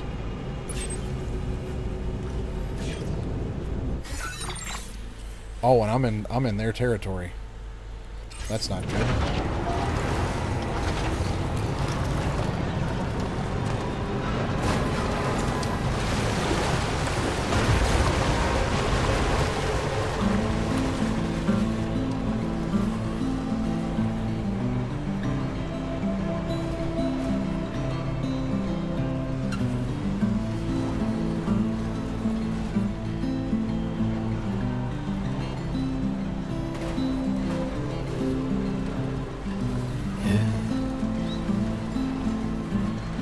Impossible, I know. But I can feel it in my soul. I'm moving for a sign. I don't think that was a statue. I think it was just a rock formation. But I did see it.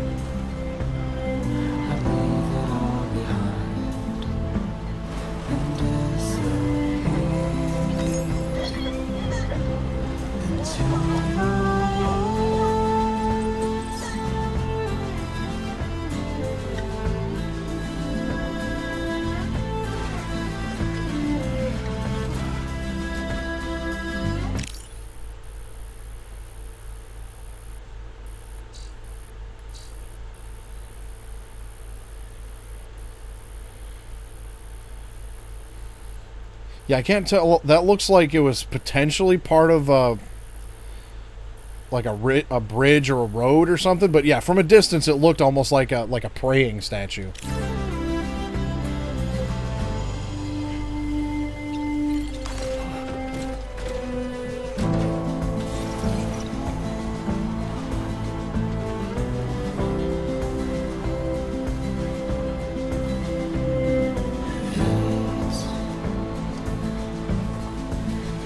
See, like, I thought about checking it out, and then, like, it kind of registered that it wasn't a statue to me, and so I was just gonna, you know, keep going. But since you pointed it out, I'm like, you know what, I better go check, because maybe I am wrong.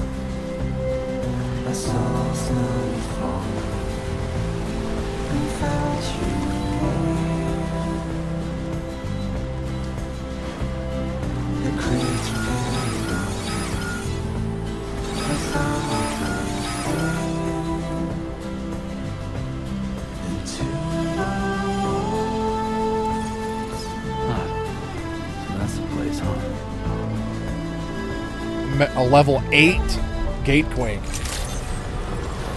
Good evening, Sam. Drawbridge credentials verified. Welcome, Sam. Security measures lifted. Weapons detected. Be advised that usage is restricted inside facility grounds. Alright, here's all your stuff.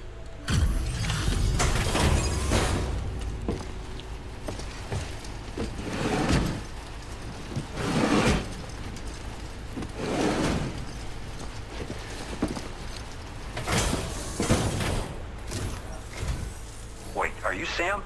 Then does that mean you carried this hefty delivery all the way from Westport? Sure did. Way to make an entrance. We welcome you with open arms. With arms wide open. Cargo of yours processed. I had to. Some wonderful looking cargo. Much better than I was expecting.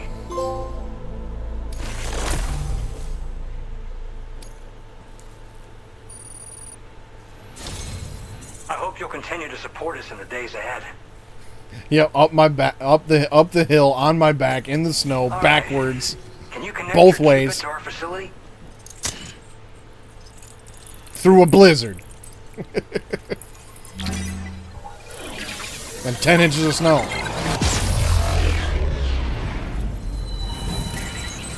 And while I was on my way here, I saved a kangaroo from a fucking meteor shower. I'm a badass, my guy. In the middle of the night.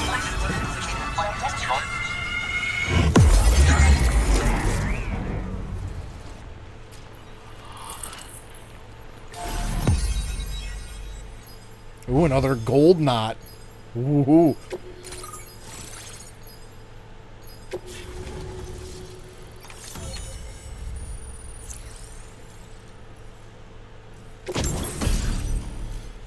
Square camo. S-size cargo can be attached to the shoulders and the hips. Its pattern will camouflage you in snow or asphalt. Now displaying your current porter grade.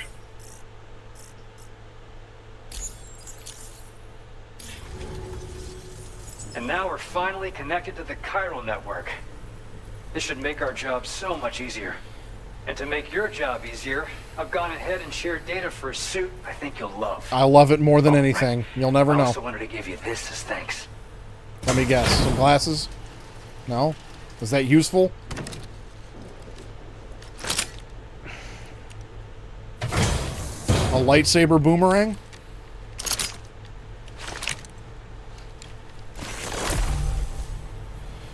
Blood boomerang. A thrown weapon loaded with Sam's blood that is especially effective against BTs. I love how this dude just had that already. Like, dude just had, you know, my blood already in his facility, and I've never met the guy. The more blood that is loaded, the greater the damage inflicted, but don't overdo it. The boomerang cannot be thrown if Sam's blood levels are too low. Hits to the head do additional damage. Can be stowed in a dedicated holster, suited for covert operations. Introducing the blood boomerang. Throw it properly and it'll come right back to your hand. It's a reusable weapon in that regard. Folds up nicely too, so it's quite easy to carry. You'll find it's especially effective against BTs, so give it a try against the next one you meet. With the aid of your network, we should also be able to develop stronger measures to defend against belligerents, which we need since the brigands out west have rapidly improved their arsenal in recent days. Honestly, you couldn't have gotten here at a better time. Thanks be to you, we'll finally be able to focus on our research. As the chiral network has expanded, we're seeing more and more anomalies outside of the bounds of its coverage. This has led the brigands to conclude that the network itself is responsible for the worsening state of the world, which is why they're opposed to its expansion. But it's not like we can sit back and do nothing. If we don't try to improve things, humanity's doomed to go extinct.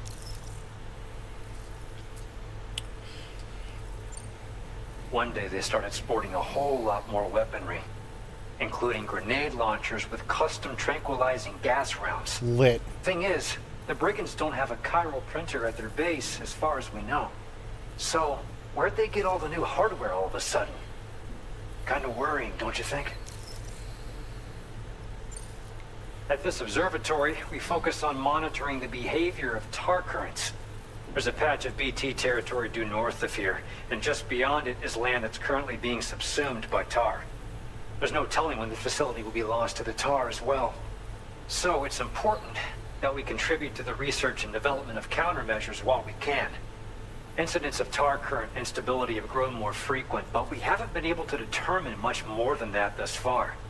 Thanks to the chiral network, though, we expect we'll be able to improve our instrument accuracy. We appreciate the help. Best of luck to you, Sam. The tar currents are acting up again. Guess it's back to work for me. Let's both keep on keeping on. That was excellent work, Sam. Thanks to you, the better part of the Western continent has access to our services. Now it's time for you to head north and continue to expand network coverage. It is imperative that you connect all of Australia, stabilizing the environment and eliminating the remaining anomalies.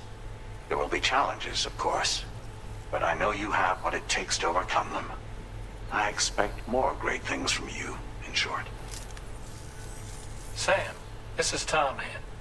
We believe that we finally determined the location of whatever's thrown the tar currents into chaos. The chiralium levels there are pretty high, though, and BTs are almost certain to be present as well. I hate to ask, but would you mind taking a look for us? It's close to your current position. I've sent you the coordinates. We're counting on you, Sam. You can't just, like, swim Metal Gear Rex over there?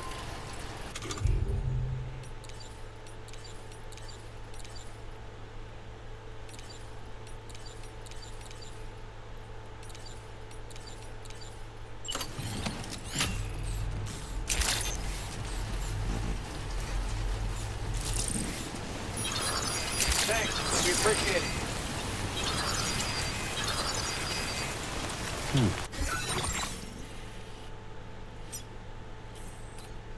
Okay. Ongoing flood causing damage to the following area. Cape Fort River. Guessing that's all of this.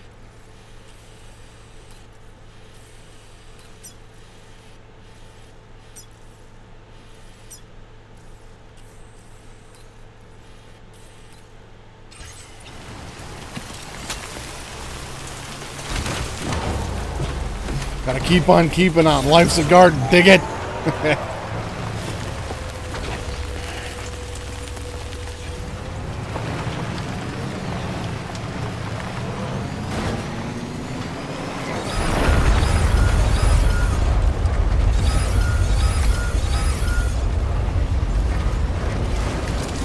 Disengaging weapons restrictions.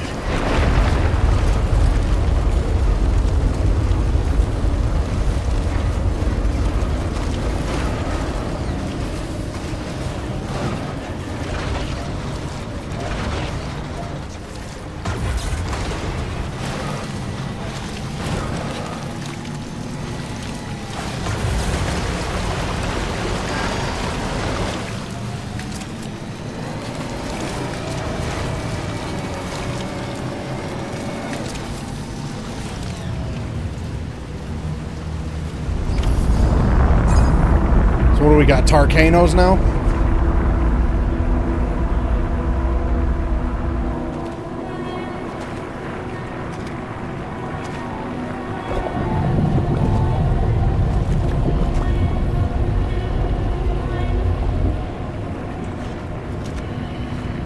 Easy does it.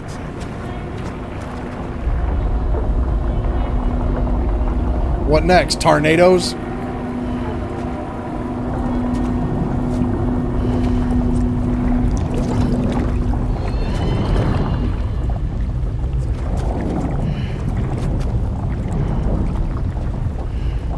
Tarfoons.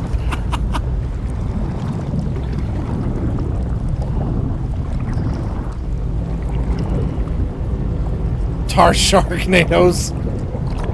That wouldn't surprise me either. Some big tar shark. I guess we're going in. Where's Bill Paxton when you need him? Looks like we're going in!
Look at evil Tarneval over here.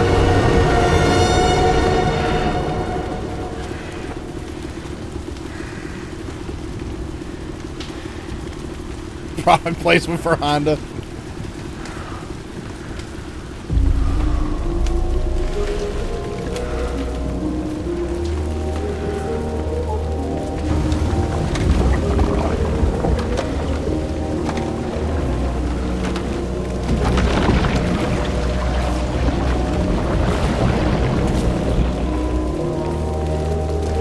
I had a feeling we were going to get some military type combat stuff going on like we did in the first one.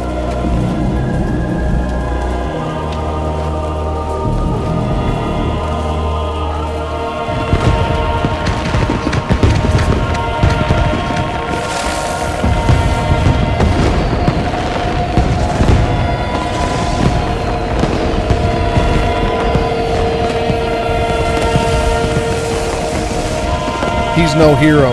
He never was.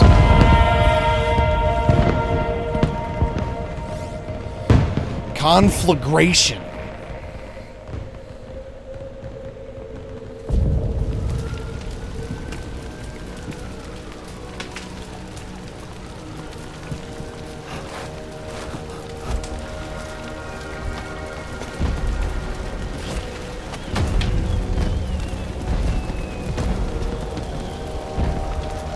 What in the world is this place?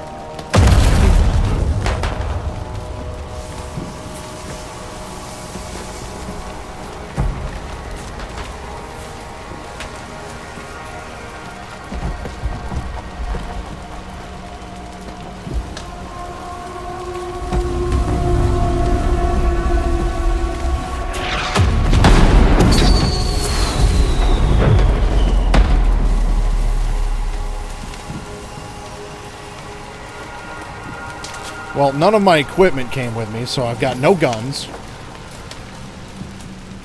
Oh, it's all right there.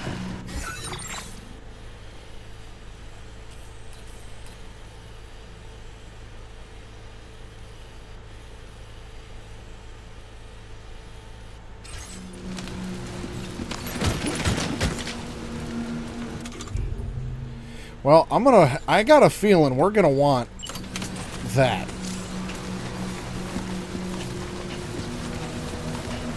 Where are we?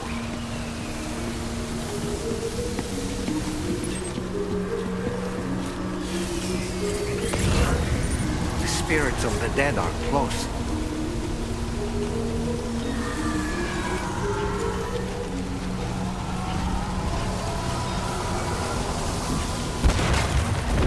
Heads up, Sam. It's not safe.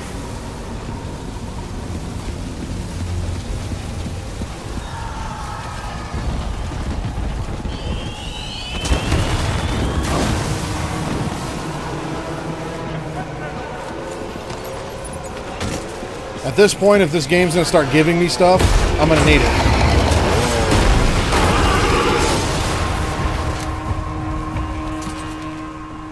They're not human.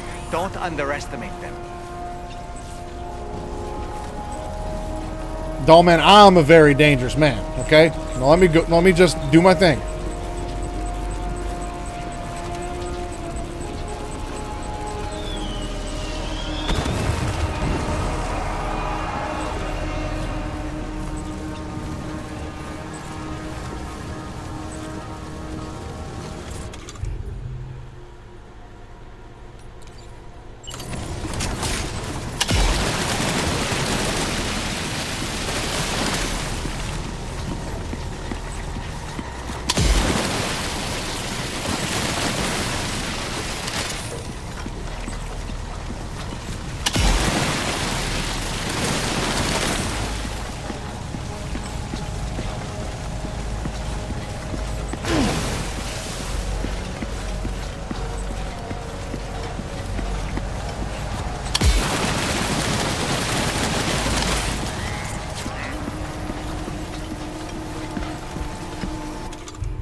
Ugh.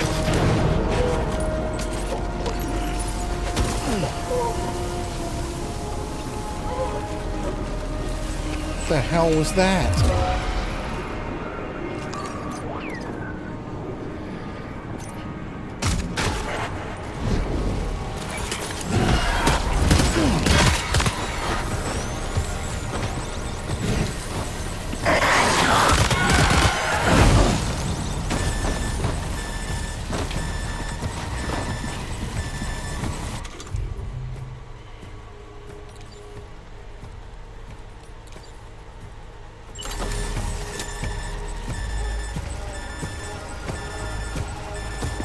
A warrior shotgun.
It's go time.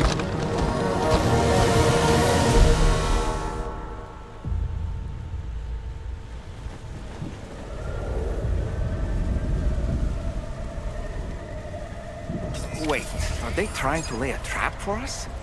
The Odra deck is reacting to something. We should keep an eye on it and proceed with caution.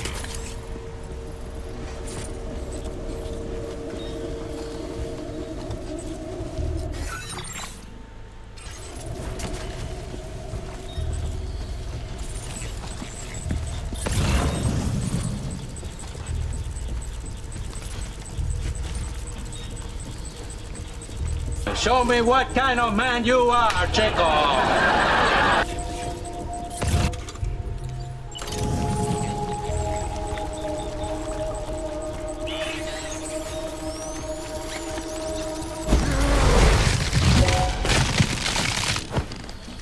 There's too many. You can't handle them all by yourself. But maybe split them up. Take them one by one. Well, that almost worked.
You want to go? Let's go then.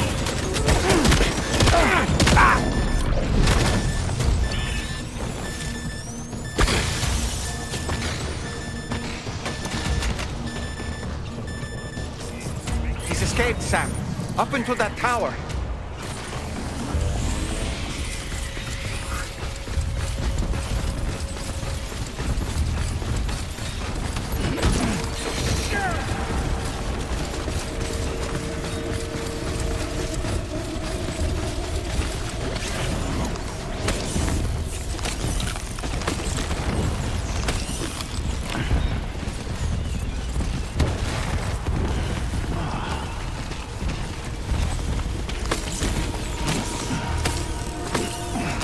Give me as many worms as I can get right now.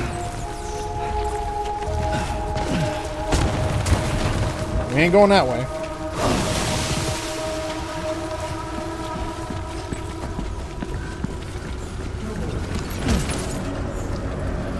Okay.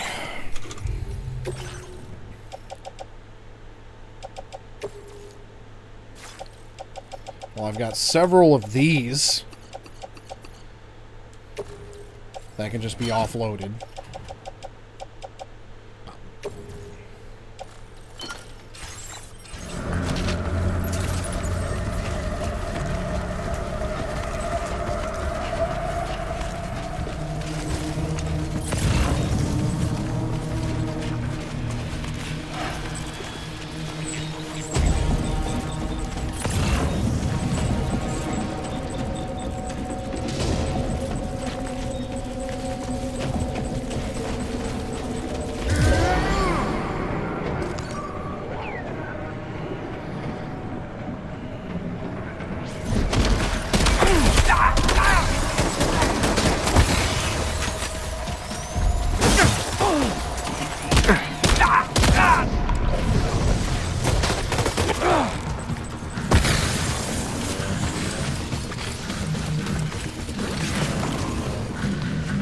He's too quick. Must have gone up to the roof. Yeah, that's it. That's the stance.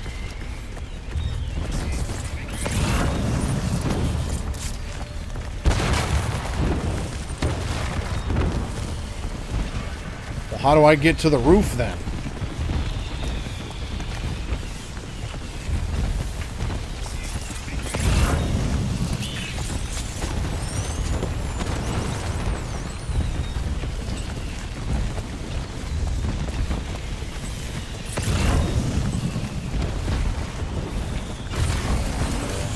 Well, I'm gonna guess these orange ones are his footsteps.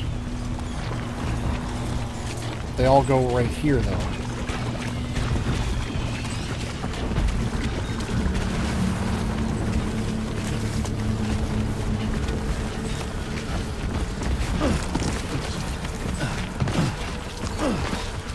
Ah, that's how we get up here.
I know there was another one somewhere.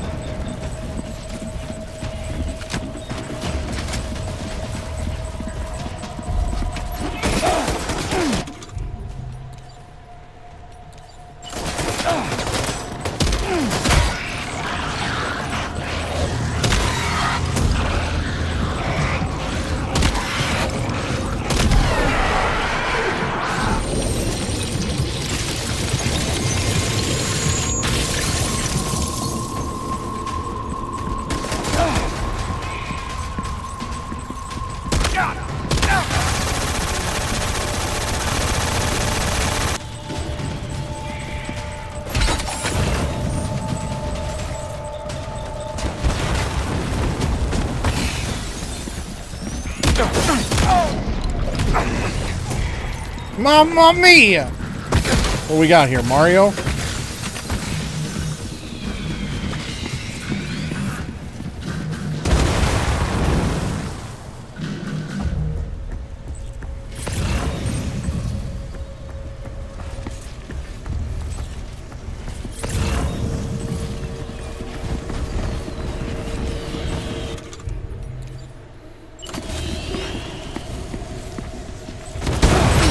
Jesus!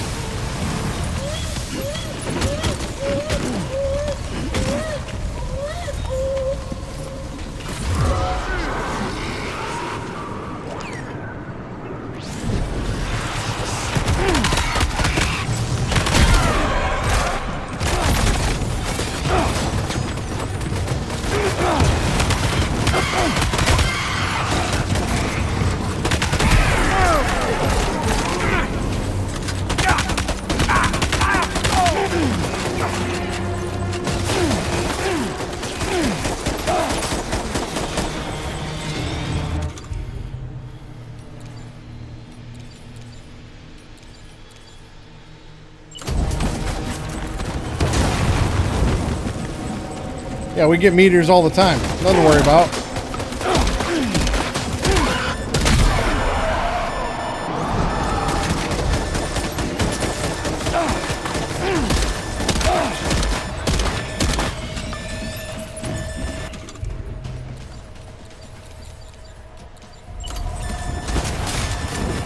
I'm about to die, I know that much. Here, Sam, eat a bug.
Oh yeah, it looks phenomenal.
Oh, I'm out of my, my bugs.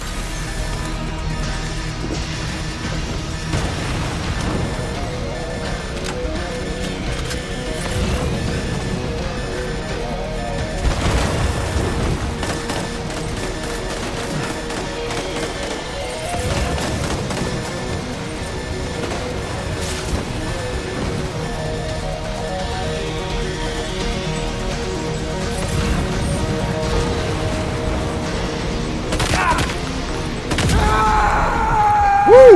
Got him. Alright, mysterious man defeated.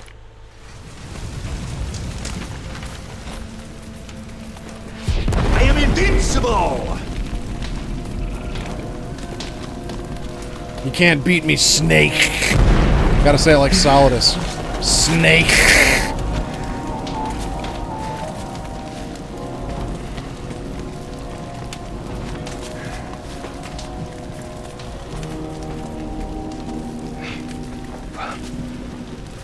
So now he's just a guy in a suit because he took the bandana off? Did he say Nirvana? Is he implying this is some sort of realm for the enlightened?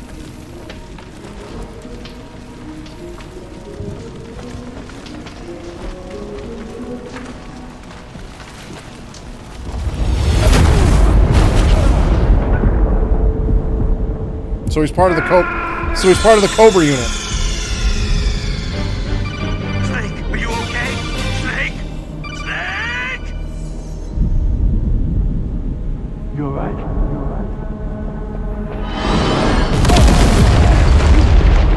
Not anymore.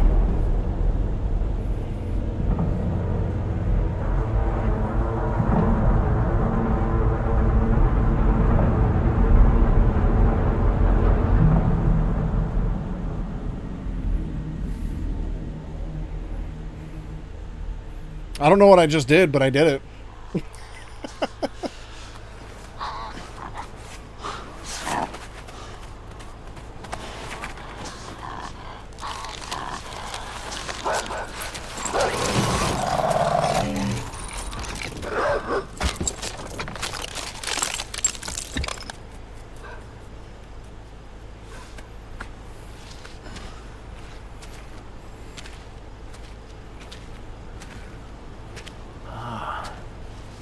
It's her, isn't it?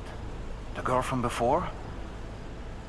I have no idea what just happened, but we should probably take her back to the DHV Magellan,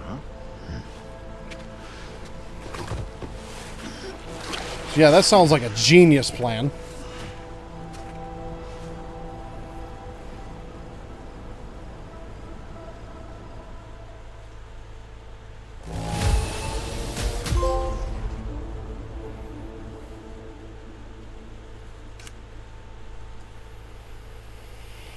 Okay. Now displaying your current porter grade.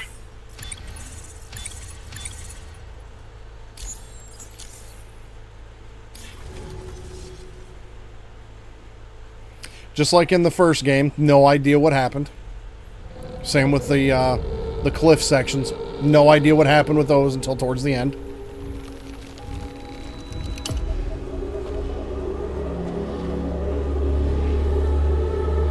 I do remember seeing this in one of the trailers, though.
Got a feeling her name's going to be like Tar Girl or something.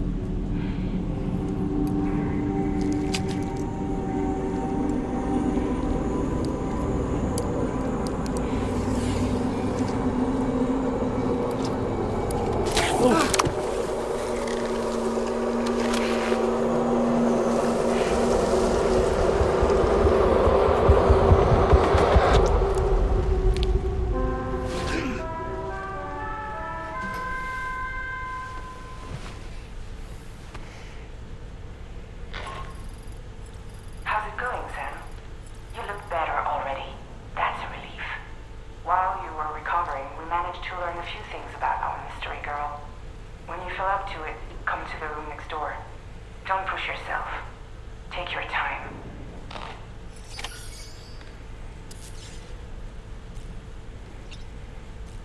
Okay, well, let's go to the next room.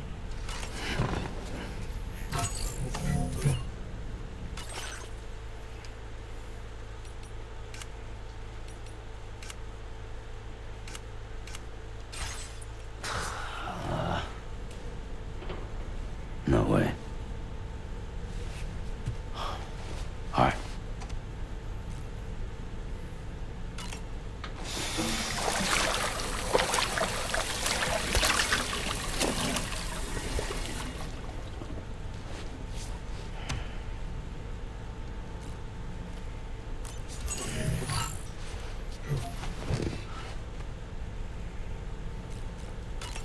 Oops, wrong button. I was wondering why I went here instead of outside.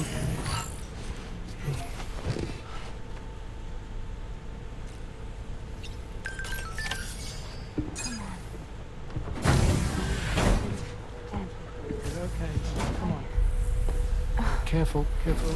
Come on. Careful. Come down. You got it? Come on.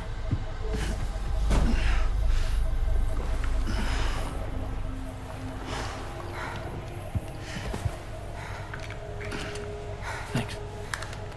This is what happens when she has nightmares, it seems. There are those who connect with the beach during REM sleep, allowing a tremendous amount of chiralium to flow into their bodies.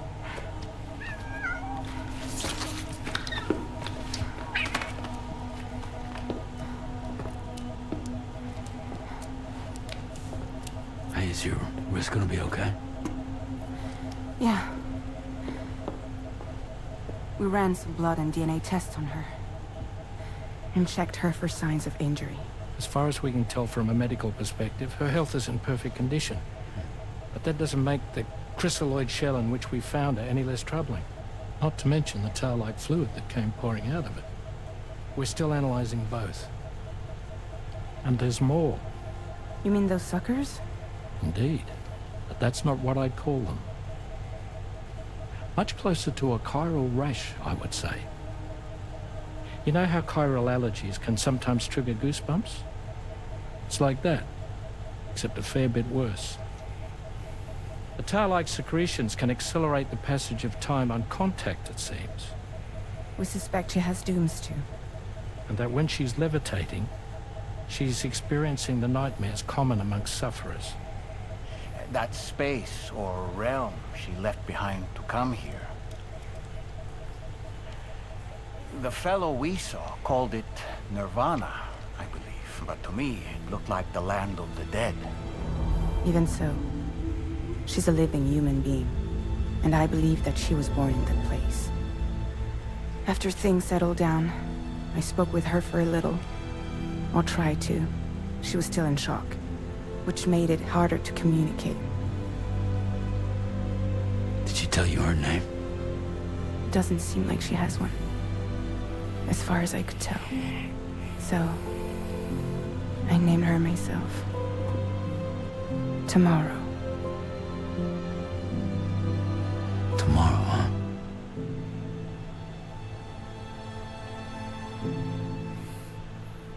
Okay. So somehow... Sam, it's Charlie. We've recently received a report of brigands engaging in suspicious activity to the west. I'm sure you'd like to push on, but I don't think we can afford to ignore this. Please access the DHV Magellan's delivery terminal to undertake this main order.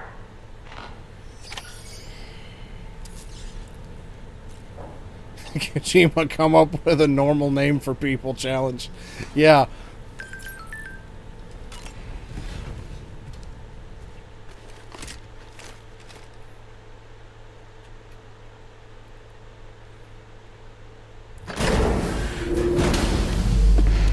So we rescue this girl from wherever this place was, from this solid snake-looking guy. It seems you left some cargo behind outside the Northern Environmental Observatory, where the tar bubbled up before we were whisked away to the other side. You remember all that excitement, yes? Anyway, Tarman was kind enough to collect your cargo for us. It's been placed in your private locker aboard the DHV Magellan. Sam, we've received an urgent request from the Northern Environmental Observatory. Brigands to the west of the facility have got their hands on a large stockpile of weapons and have taken it back to their base. This happened shortly after the recent tarfall abated. The surrounding area was littered with a massive quantity of cargo that had been washed up by the tar. The brigands wasted no time gathering up everything they could and hauling it back to their encampment. This included weapons and gear unlike any we've seen before. And now we've begun observing new brigand units in the field. These ones are wearing red, reinforced armor, accented with luminescent light strips. As their unique appearance suggests, they're more resistant to damage. Melee and electrical attacks are especially ineffective against them. These units have clearly been outfitted for close quarters combat, and their sudden deployment is troubling to say the least.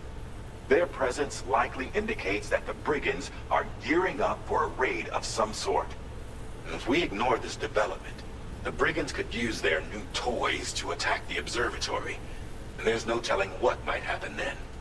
So we need to seize all of them before they have a chance to do so. Moreover, the latest data from the observatory strongly suggests an explosion of some sort occurred just beneath the Earth's surface not long ago. APAS analyzed the shockwave and has concluded that it is consistent with the type produced by ground-penetrating ordnance. This leads us to believe that the cargo the brigands secured may have included powerful explosive material. Directly assaulting the brigands using firearms risks triggering these devices, and we cannot predict how that would affect the region. Any sort of catastrophic explosion may also have an adverse impact on the tar currents. It is therefore critical that you avoid combat and secure the cargo without alerting them if possible. I implore you to take on this main order, Sam, and soon. So I'm supposed to do what exactly? Yeah. Well, let's go ahead and put these away.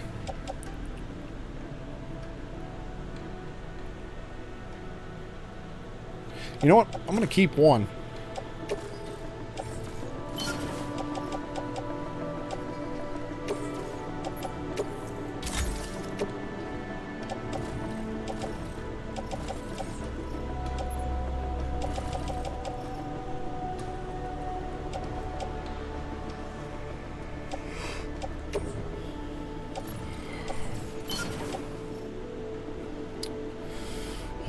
Okay, then. I guess let's go, then.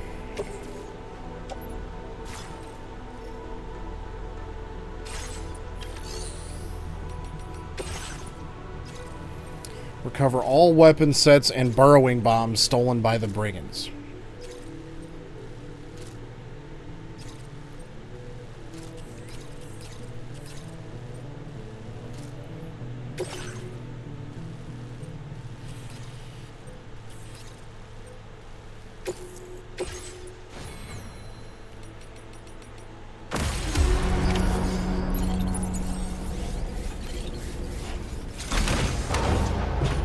Oh, we'll head out then.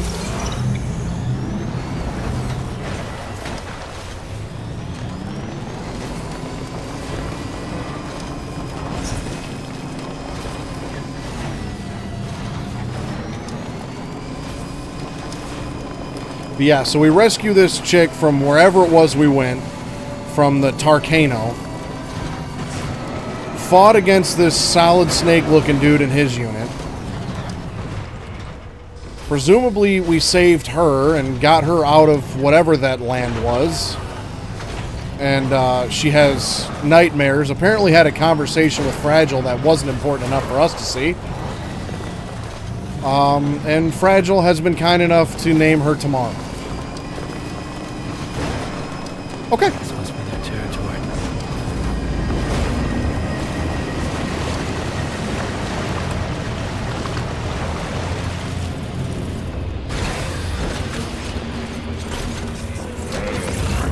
Oh. Well, so much for being sneaky.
I feel like I should be able to use rubber bullets at least.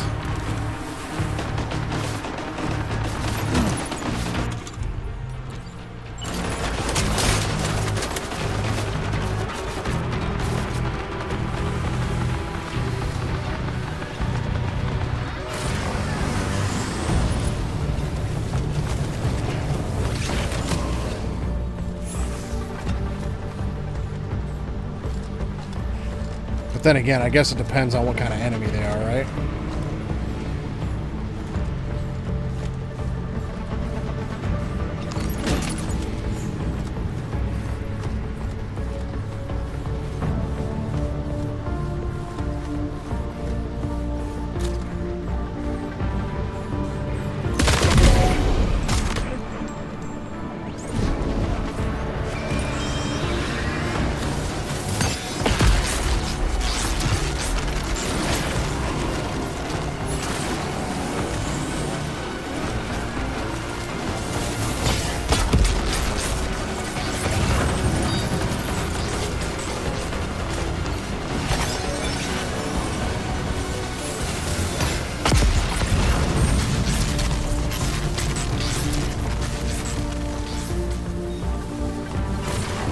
A fluffy animal plushie.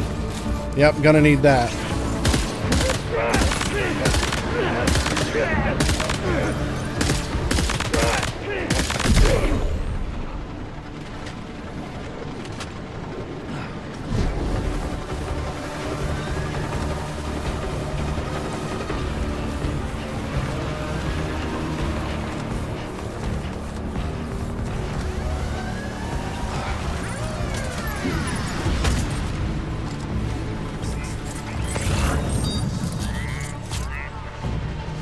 There's so many materials around here. I want to take it all.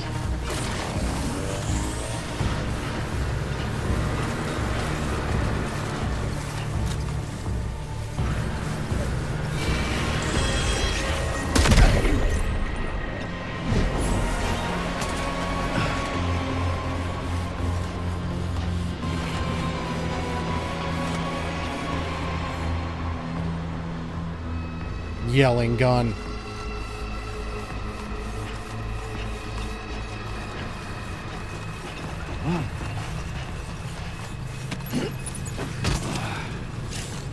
Alright, there's still one more.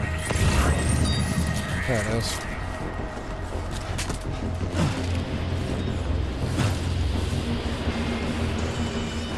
Hazardous cargo. If it takes a significant amount of damage in a single blow, it will explode. It will also explode if the cumulative damage amount reaches a certain point. Yippee.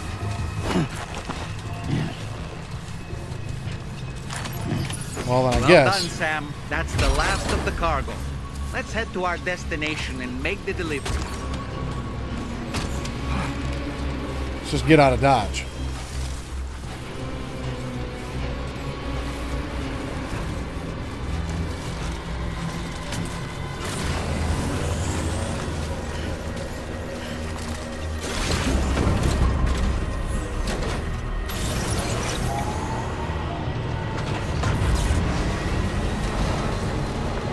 Is that a gun?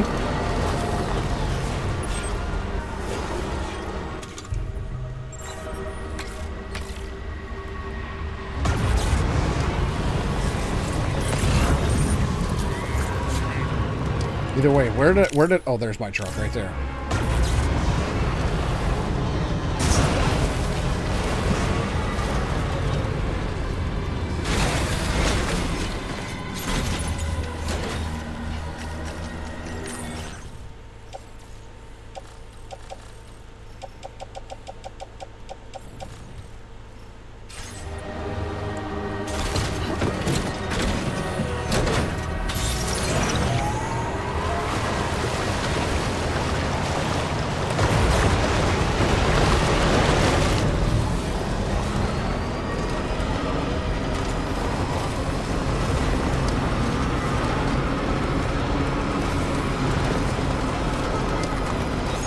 Well, that was fun.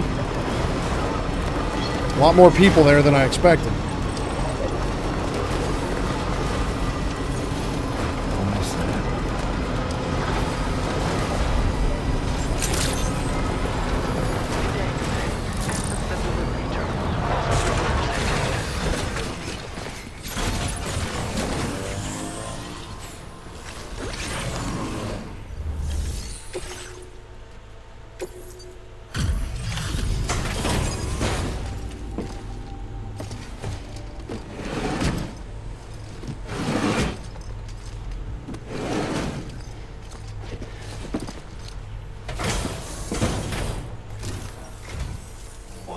Did you really go out and steal all that stuff from the brigands? No, they gave it to Way me. to go, Sam. Let me get started on processing your haul.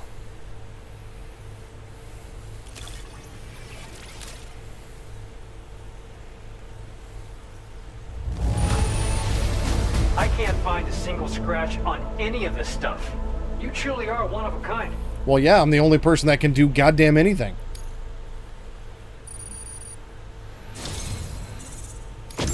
You have accomplished so much, done things only you could have done. We want you to have this data as thanks. Structures that automatically illuminate at night, allowing them to be used as landmarks. Several guideposts can be deployed to mark out a route through the landscape. Walk a path often enough and you won't need directions. So we can put up lampposts. Okay. I would imagine those things are probably goddamn everywhere if you're connected online.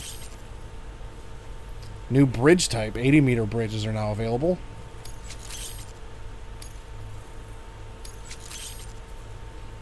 We've increased your allocation of materials. Our way of saying thanks.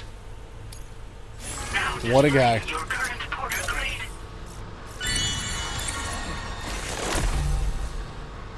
Predicts projectiles' trajectories, allowing them to be easily evaded.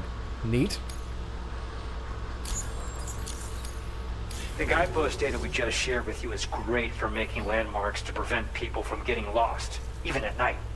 And when you do place them, you'll find they're useful not only for getting your bearings, but also for creating routes that will facilitate travel for everyone. Aside from that, we've also made it so you can now use your PCC to fabricate bridges up to 80 meters in length.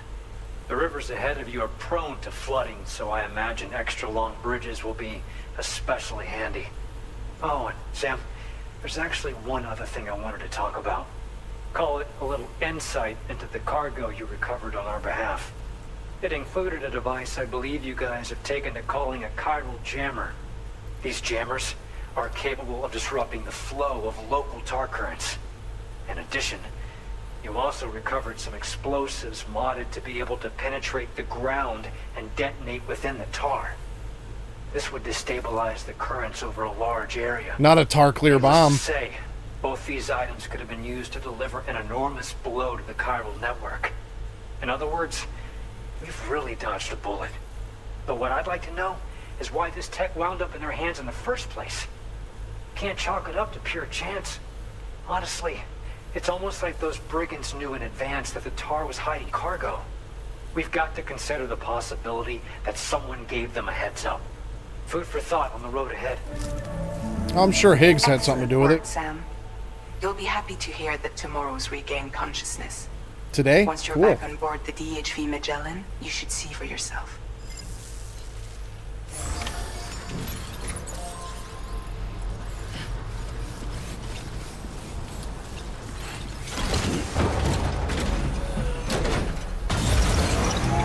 You know, I'm all for story in games. I beat that horse dead a long time ago. But I feel like after every single delivery, it's like, hey, go back to the Magellan. Go back to the Magellan. There's more, you know, happening on the Magellan. It's like you do one thing and then go back here. Maybe two.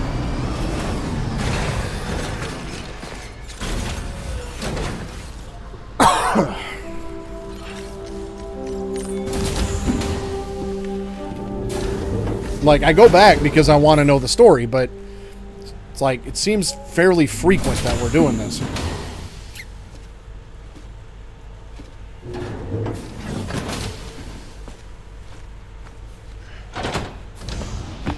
Stop it.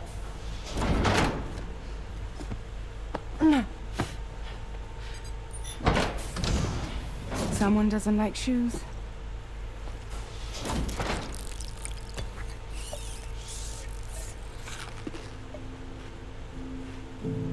She won't even touch any normal food. I recognize her name, the actress, but I can't recall anything that I know her in. No, tomorrow.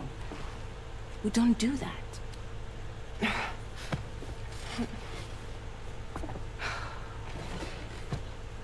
Seems like a real handful. She just needs some time to settle.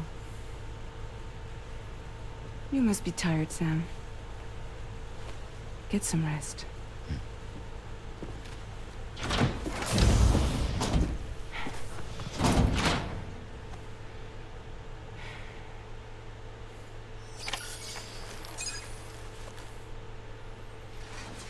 So does she, like, have the mental capacity of, like, a toddler based off of that? Like, what was that supposed to give me in terms of information?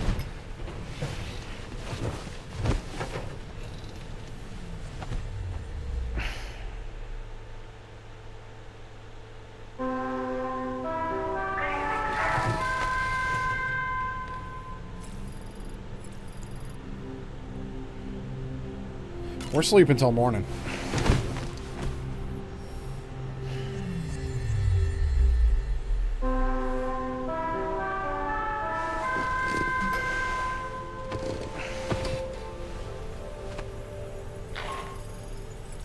Sam, it's Charlie. Be advised that we have a new assignment waiting for you. I'll need to brief you on upcoming objectives as well. Access the delivery terminal at the Northern Environmental Observatory to take on this main order.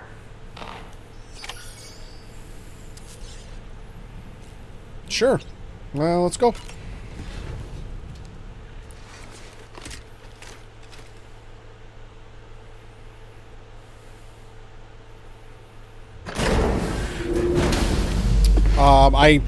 I may have seen one of them, but I know of them for sure. So there's that.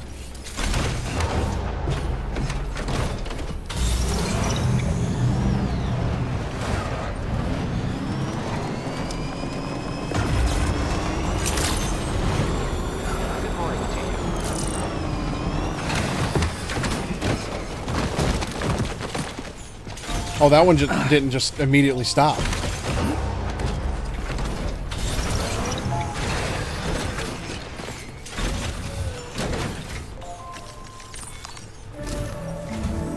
Sam, by linking up the various sites farther to the north, you'll eventually be able to establish a connection to Hartman's facility.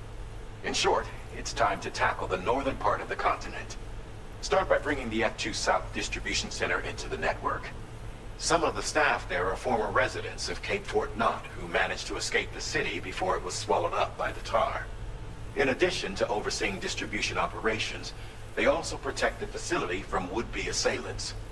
Unfortunately, local chiral contamination levels are extremely high, leading to disturbing reports of paranormal phenomena near the facility. The cargo you're tasked with delivering should aid staff in dealing with this issue. Accept the main order from this delivery terminal to proceed. She was in daddy daycare when she was 4. Probably just one of the extra kids. Do not submerge. Deliver necrobiotes to the South Distribution Center. Plagued by paranormal phenomena. So we've got BTs over here now.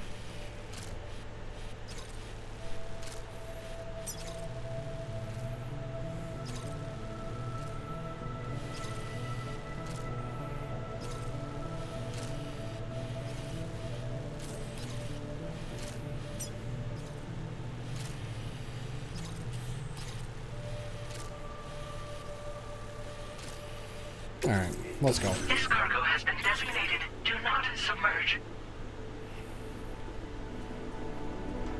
She's gonna play young Effie in the upcoming Hunger Games. Okay. Yep, definitely recognize that movie and series and character. Mrs. Suave's over there freaking out saying she's amazing, so.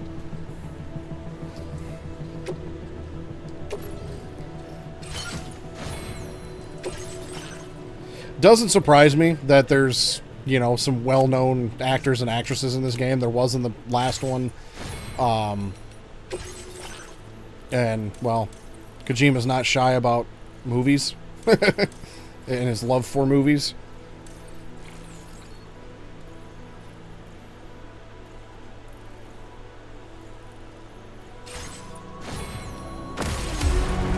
Alright, let's just head out. Order accepted. Now, actually, Thank you. real quick. What did... Let's see. Resins and special alloys. I'm going to drain you out of resins and special alloys. Just so you're aware.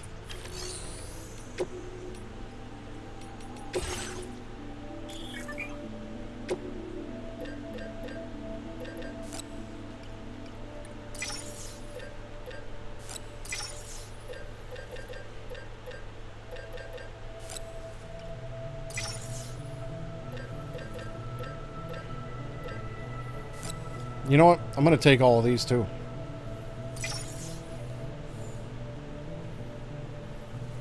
No way!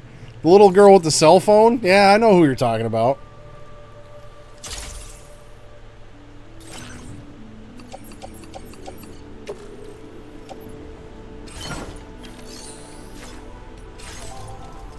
Yeah, she, like, calls somebody in Tokyo or something.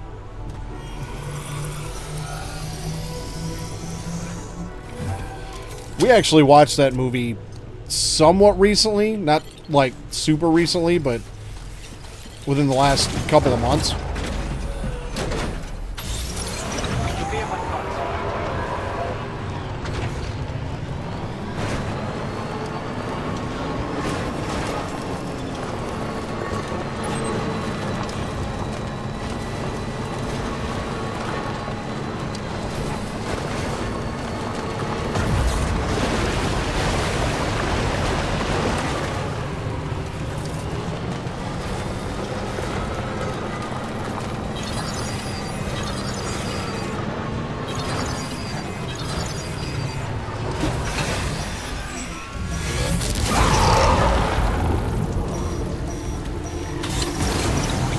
We're going straight through the heart of BT country, aren't we? Yep.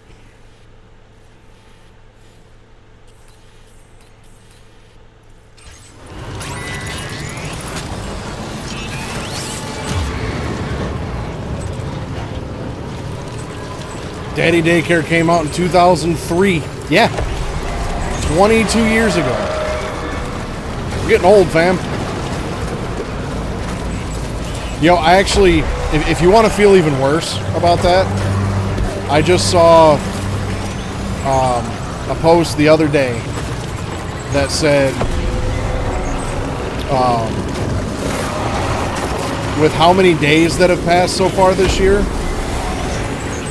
we are actually closer now to 2050 than we are the year 2000, because we're more than halfway through 2025.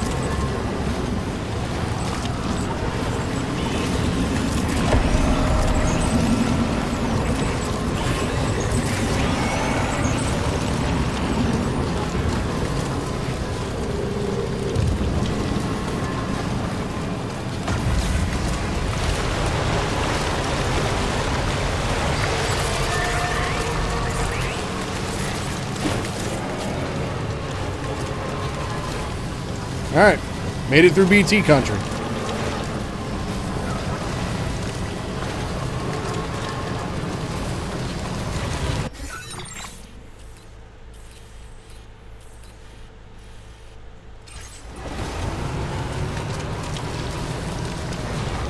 I feel like I'm in a flood zone right now.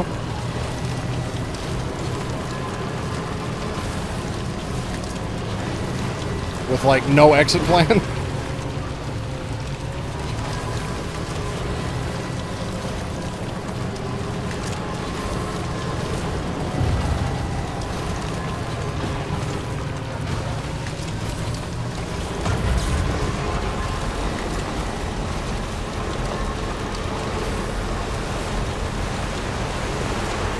Yup.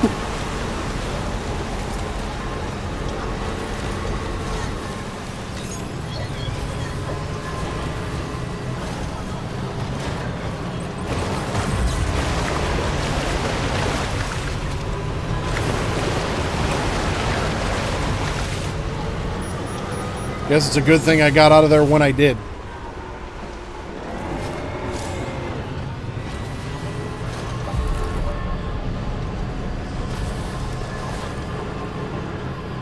How many resources are you going to take? 400, 640, and 720. And I have 640 and like 960. Well, let's go ahead and build this. Why not?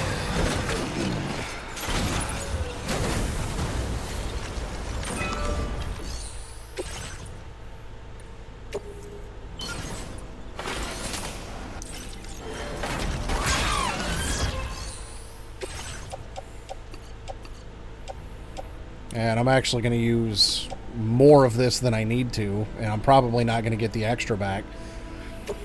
Yep.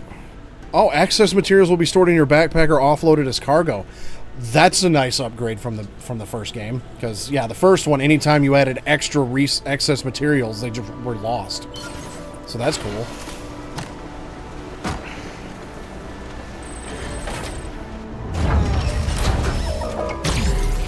You know, I'm going to guess the resources for this monorail are probably going to be less than the road, because you won't be able to use the monorail in sections.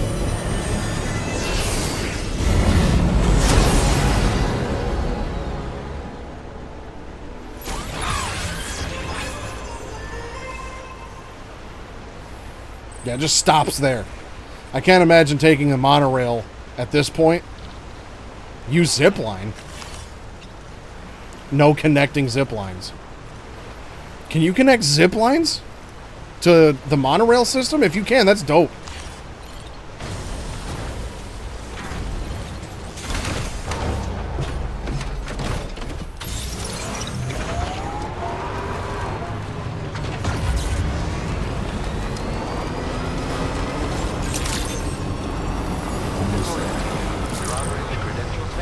Y'all got a battery charger around here?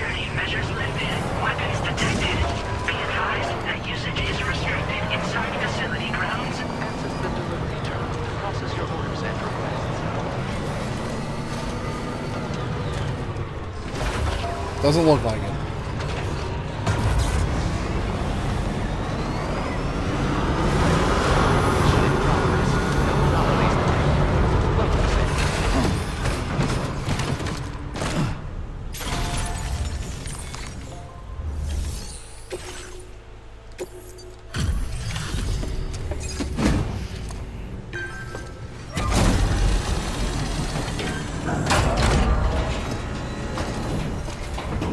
That's a good point. It probably does. You're with Drawbridge, I presume. Yeah, you seem like a genuine article. Welcome. Hope it wasn't too hard to track. I'll just need a moment to check your cargo.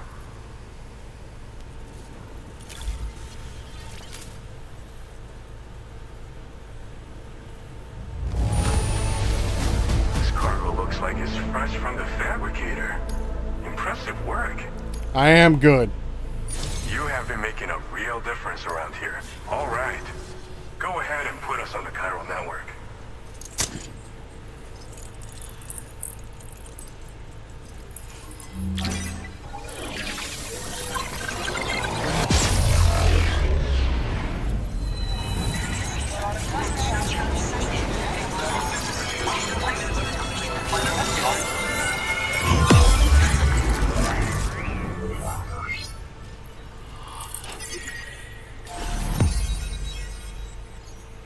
Okay, so there's another location out there. I think that's where the mines are. I don't know why the mines didn't get connected to the network.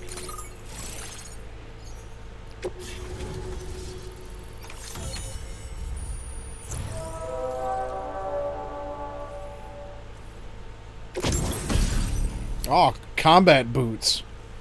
Heavy and extremely durable. Kicking an enemy while wearing these boots will inflict significant damage. Alright. And a sticky cannon. Weapon component for the pickup off-roader. Automatically detects and collects nearby cargo, placing it on the cargo shelf. Alright. Lit. Yep, gonna need one of them. And a heavy machine gun. Automatically fires MP bullets at enemies within range.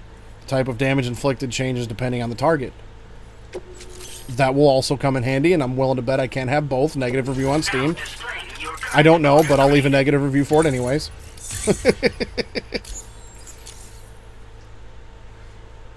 Yeah, got a grappling hook. So we've been linked up, at last.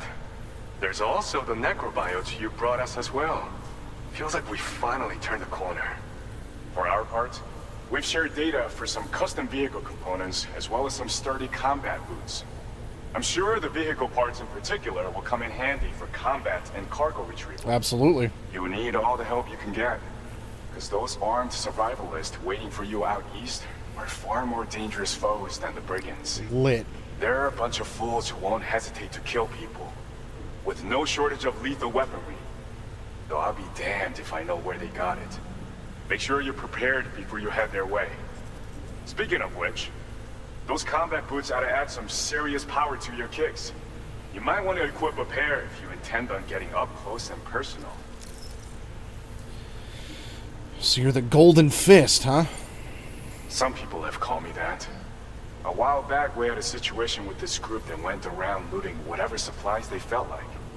And I was the boxing champ who went up against these guys and sent them all packing with nothing but his bare fist. Oh yeah, that guy. That's the story they tell, but it sure as hell ain't the truth. I didn't charge gallantly into battle and beat the shit out of them. I approached them in peace so we could work it out.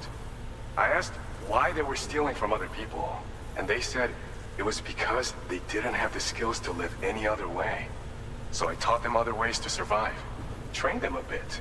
Nothing more than that, really. In the end, all we had to do was talk to each other. They weren't like the other riffraff you find around here. And they're still here.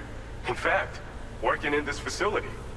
If anyone around here deserves to be called a hero, it's you, Sam. I mean, you're the one trekking across Australia trying to bring everyone together. Anyway, right now, we're trying to develop equipment tailored to close combat specialists. If we succeed, anyone will be capable of fighting as well as the so-called Golden Fist. Feel free to lend a hand if our project interests you. Thanks again. We're glad to have you in our corner. With your support, we'll be able to do so much more for others. Stay strong and keep doing your thing. We're in this fight together. Sam, you're the best. Now get yourself back to the DHV Magellan and take a load off. Just so you know, tomorrow's been doing much better. Pay her a visit when you can, okay? Order completed. Well done. Okay. Well, it looks like I've got 3 more to connect this monorail system. 640, 720, 640, 720, 640, 720. And this is 400 crystals, 100, and 100. Or 400. I kind of want to try to complete that before the end of the night, if I can get enough resources to do it. Let me see what y'all got. Kind of have a feeling they ain't gonna have enough, though.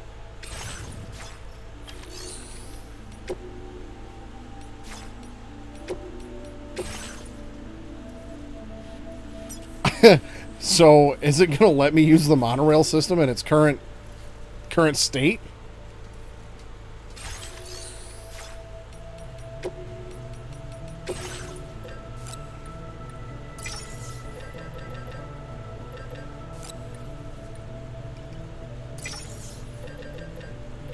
Well, I'll take everything y'all have.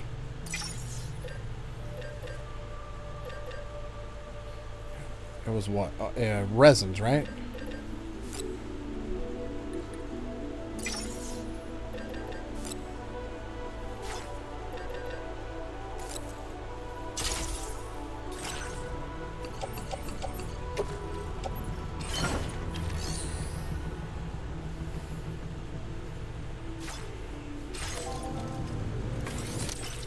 Okay.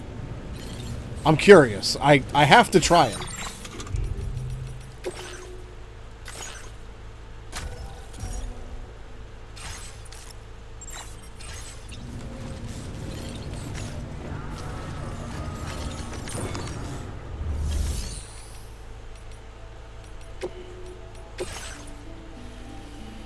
Oh, it probably won't tell me there's like a connected destination. Unable to make this journey due to... Okay. That makes sense. Forgot you had to, you know, pick your final destination.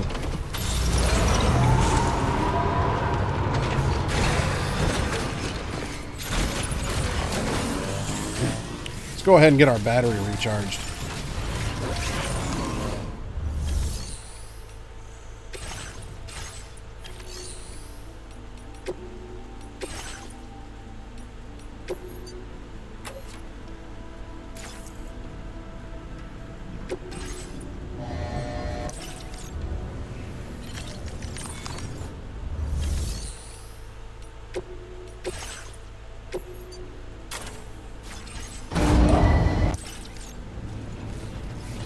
And it didn't put my cargo back on it.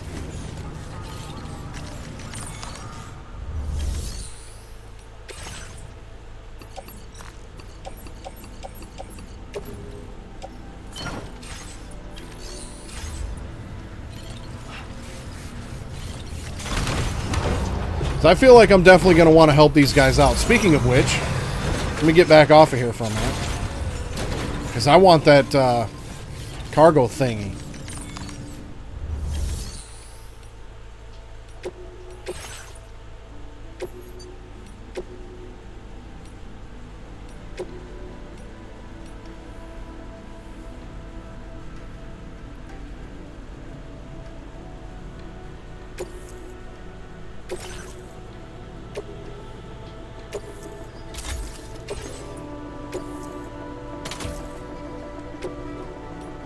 Oh, I can have both. Awesome. Well, I'm not going to worry about that right now. But I can have both. So that's sweet. Now, let me take the rest of the resins. Because I had to give some of that back.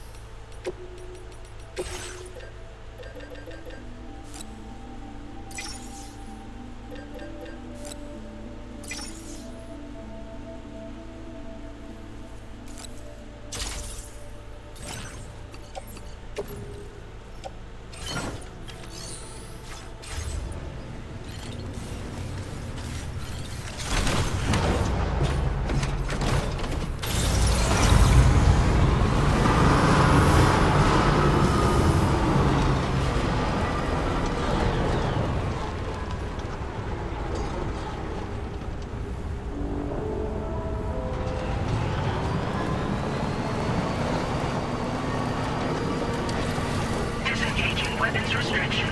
Take care, Sam.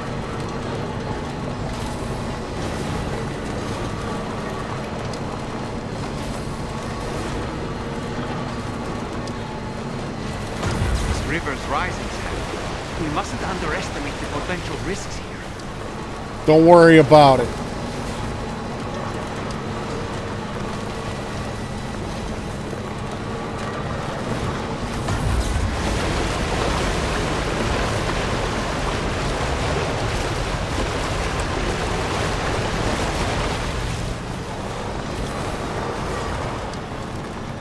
Will it pick up crystals?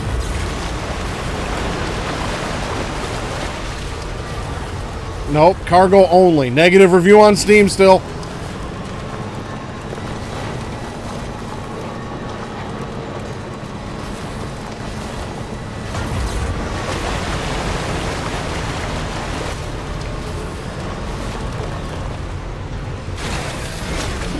Gotta stretch my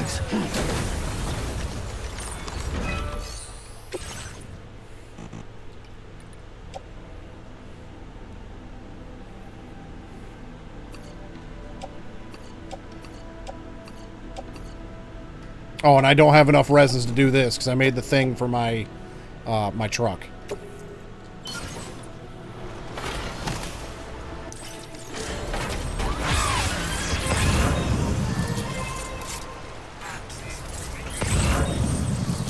So let's see here. I'm 40 resin short.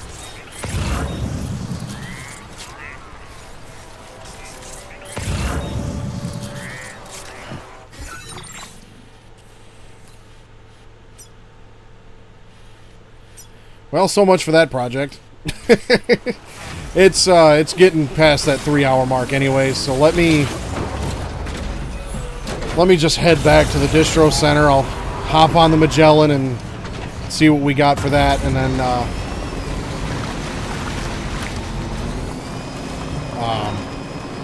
we'll call it a night.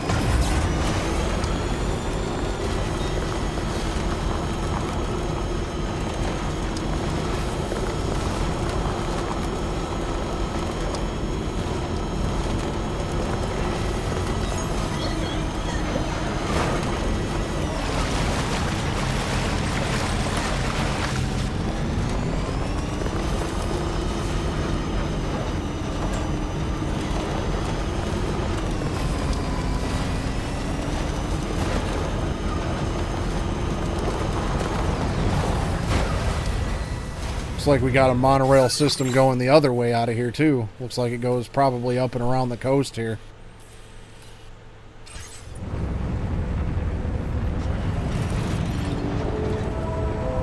Oh, it's just gonna float there this time. All right.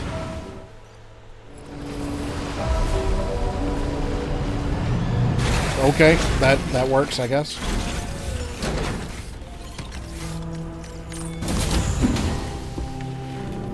Let's see what tomorrow's up to tonight. Raindrops are falling on my head. Oh, just a little longer, okay? Raindrops are falling on my head.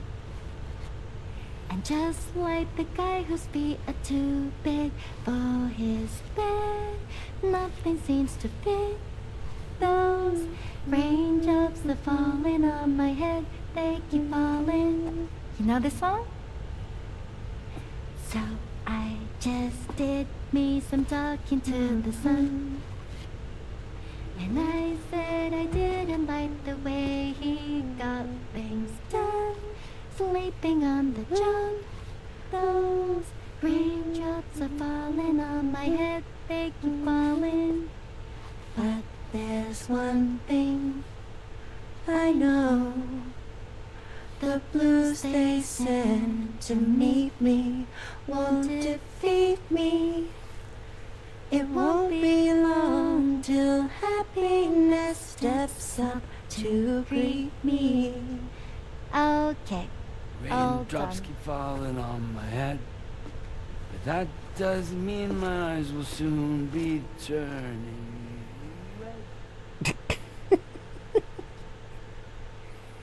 Okay.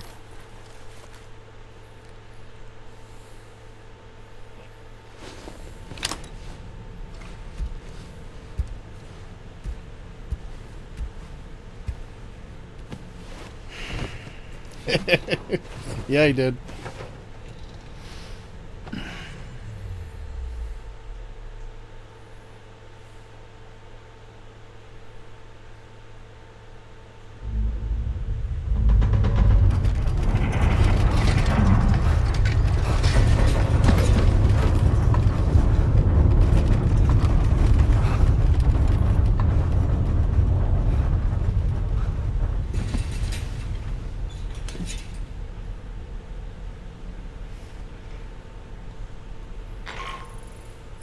Are you alright, Sam? That was a gatequake just now.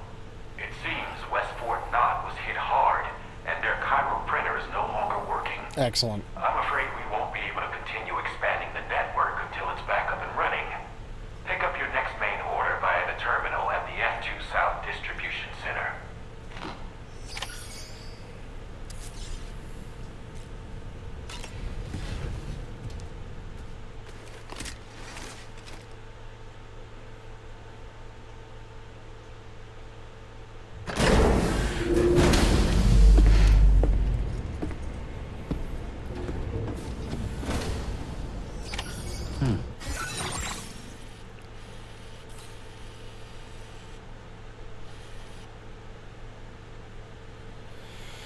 Okay.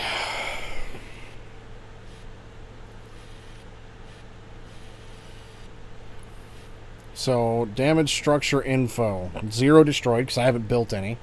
Not really, anyways. Durability 5. Supplementary info. Massive damage detected. Assistance required.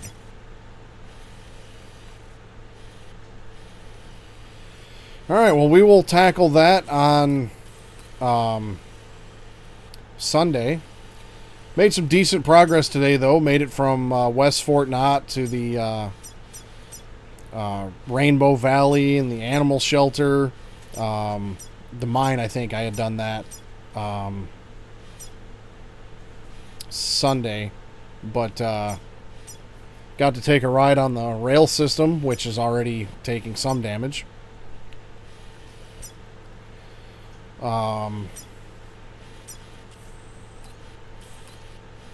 And made it up to the Northern Environmental Observatory and the F2 South Distribution Center. So we've made some decent progress here. Still quite a bit to go, though.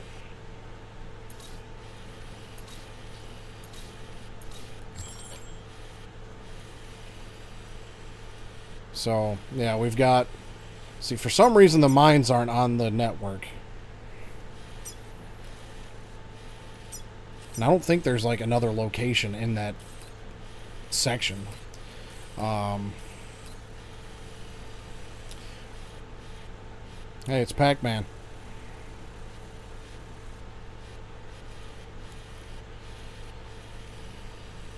Quite a few areas still.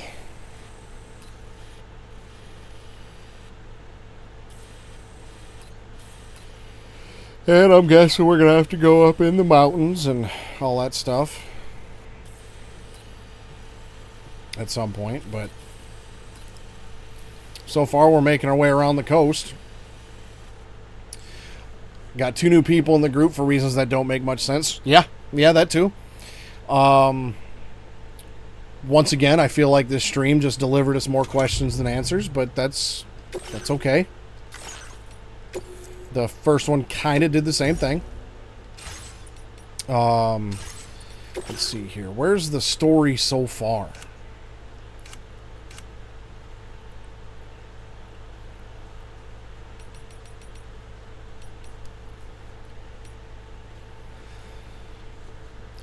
Okay, so that was Sunday night. Higgs appears in front of Sam, tries to prevent him from carrying out his mission, defeats the giant mech, then connects West Fort Knott and Rainbow Valley to the network before joining up with Rainey and the Drawbridge crew. Shortly after extending the chiral network to the Northern Environmental Observatory, Sam is dragged into a strange realm where he battles an unidentified man. Sam defeats him, returns to reality with some kind of chrysalis in tow.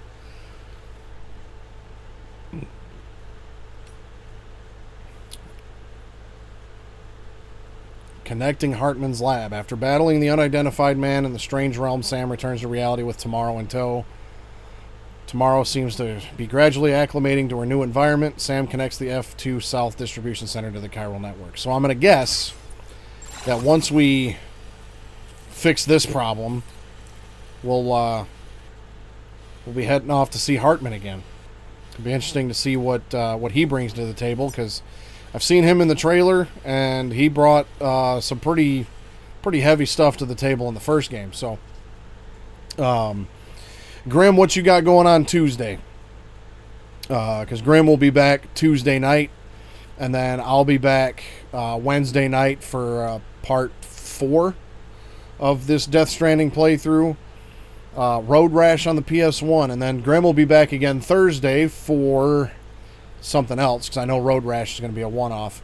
And we're going to keep plugging away at this for the next few Wednesdays and Sundays, and see how this plays out.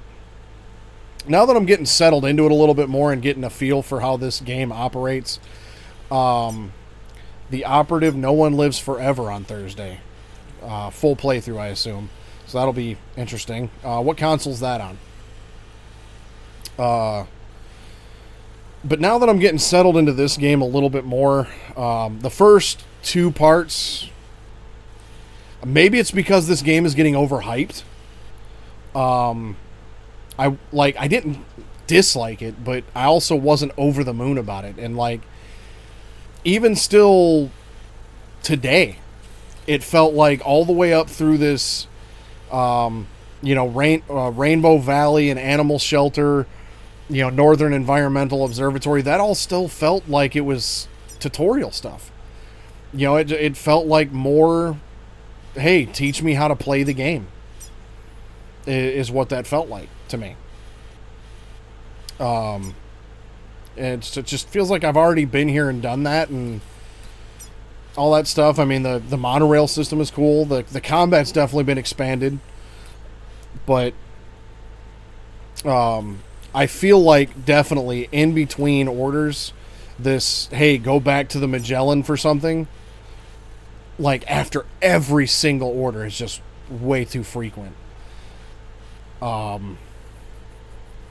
Like that was the thing with the first game, was it was like, okay, here you are at West Fort Knott, go do this, and this, before you really even get a chance to like make it to another environmental observatory or another distribution center where you can, really deal with your vehicles and all that stuff. And with this big ass Metal Gear Rex head in tow, every time you turn around, and then also having to go back to it after every single order, it just seems like none of your equipment has the chance to run out.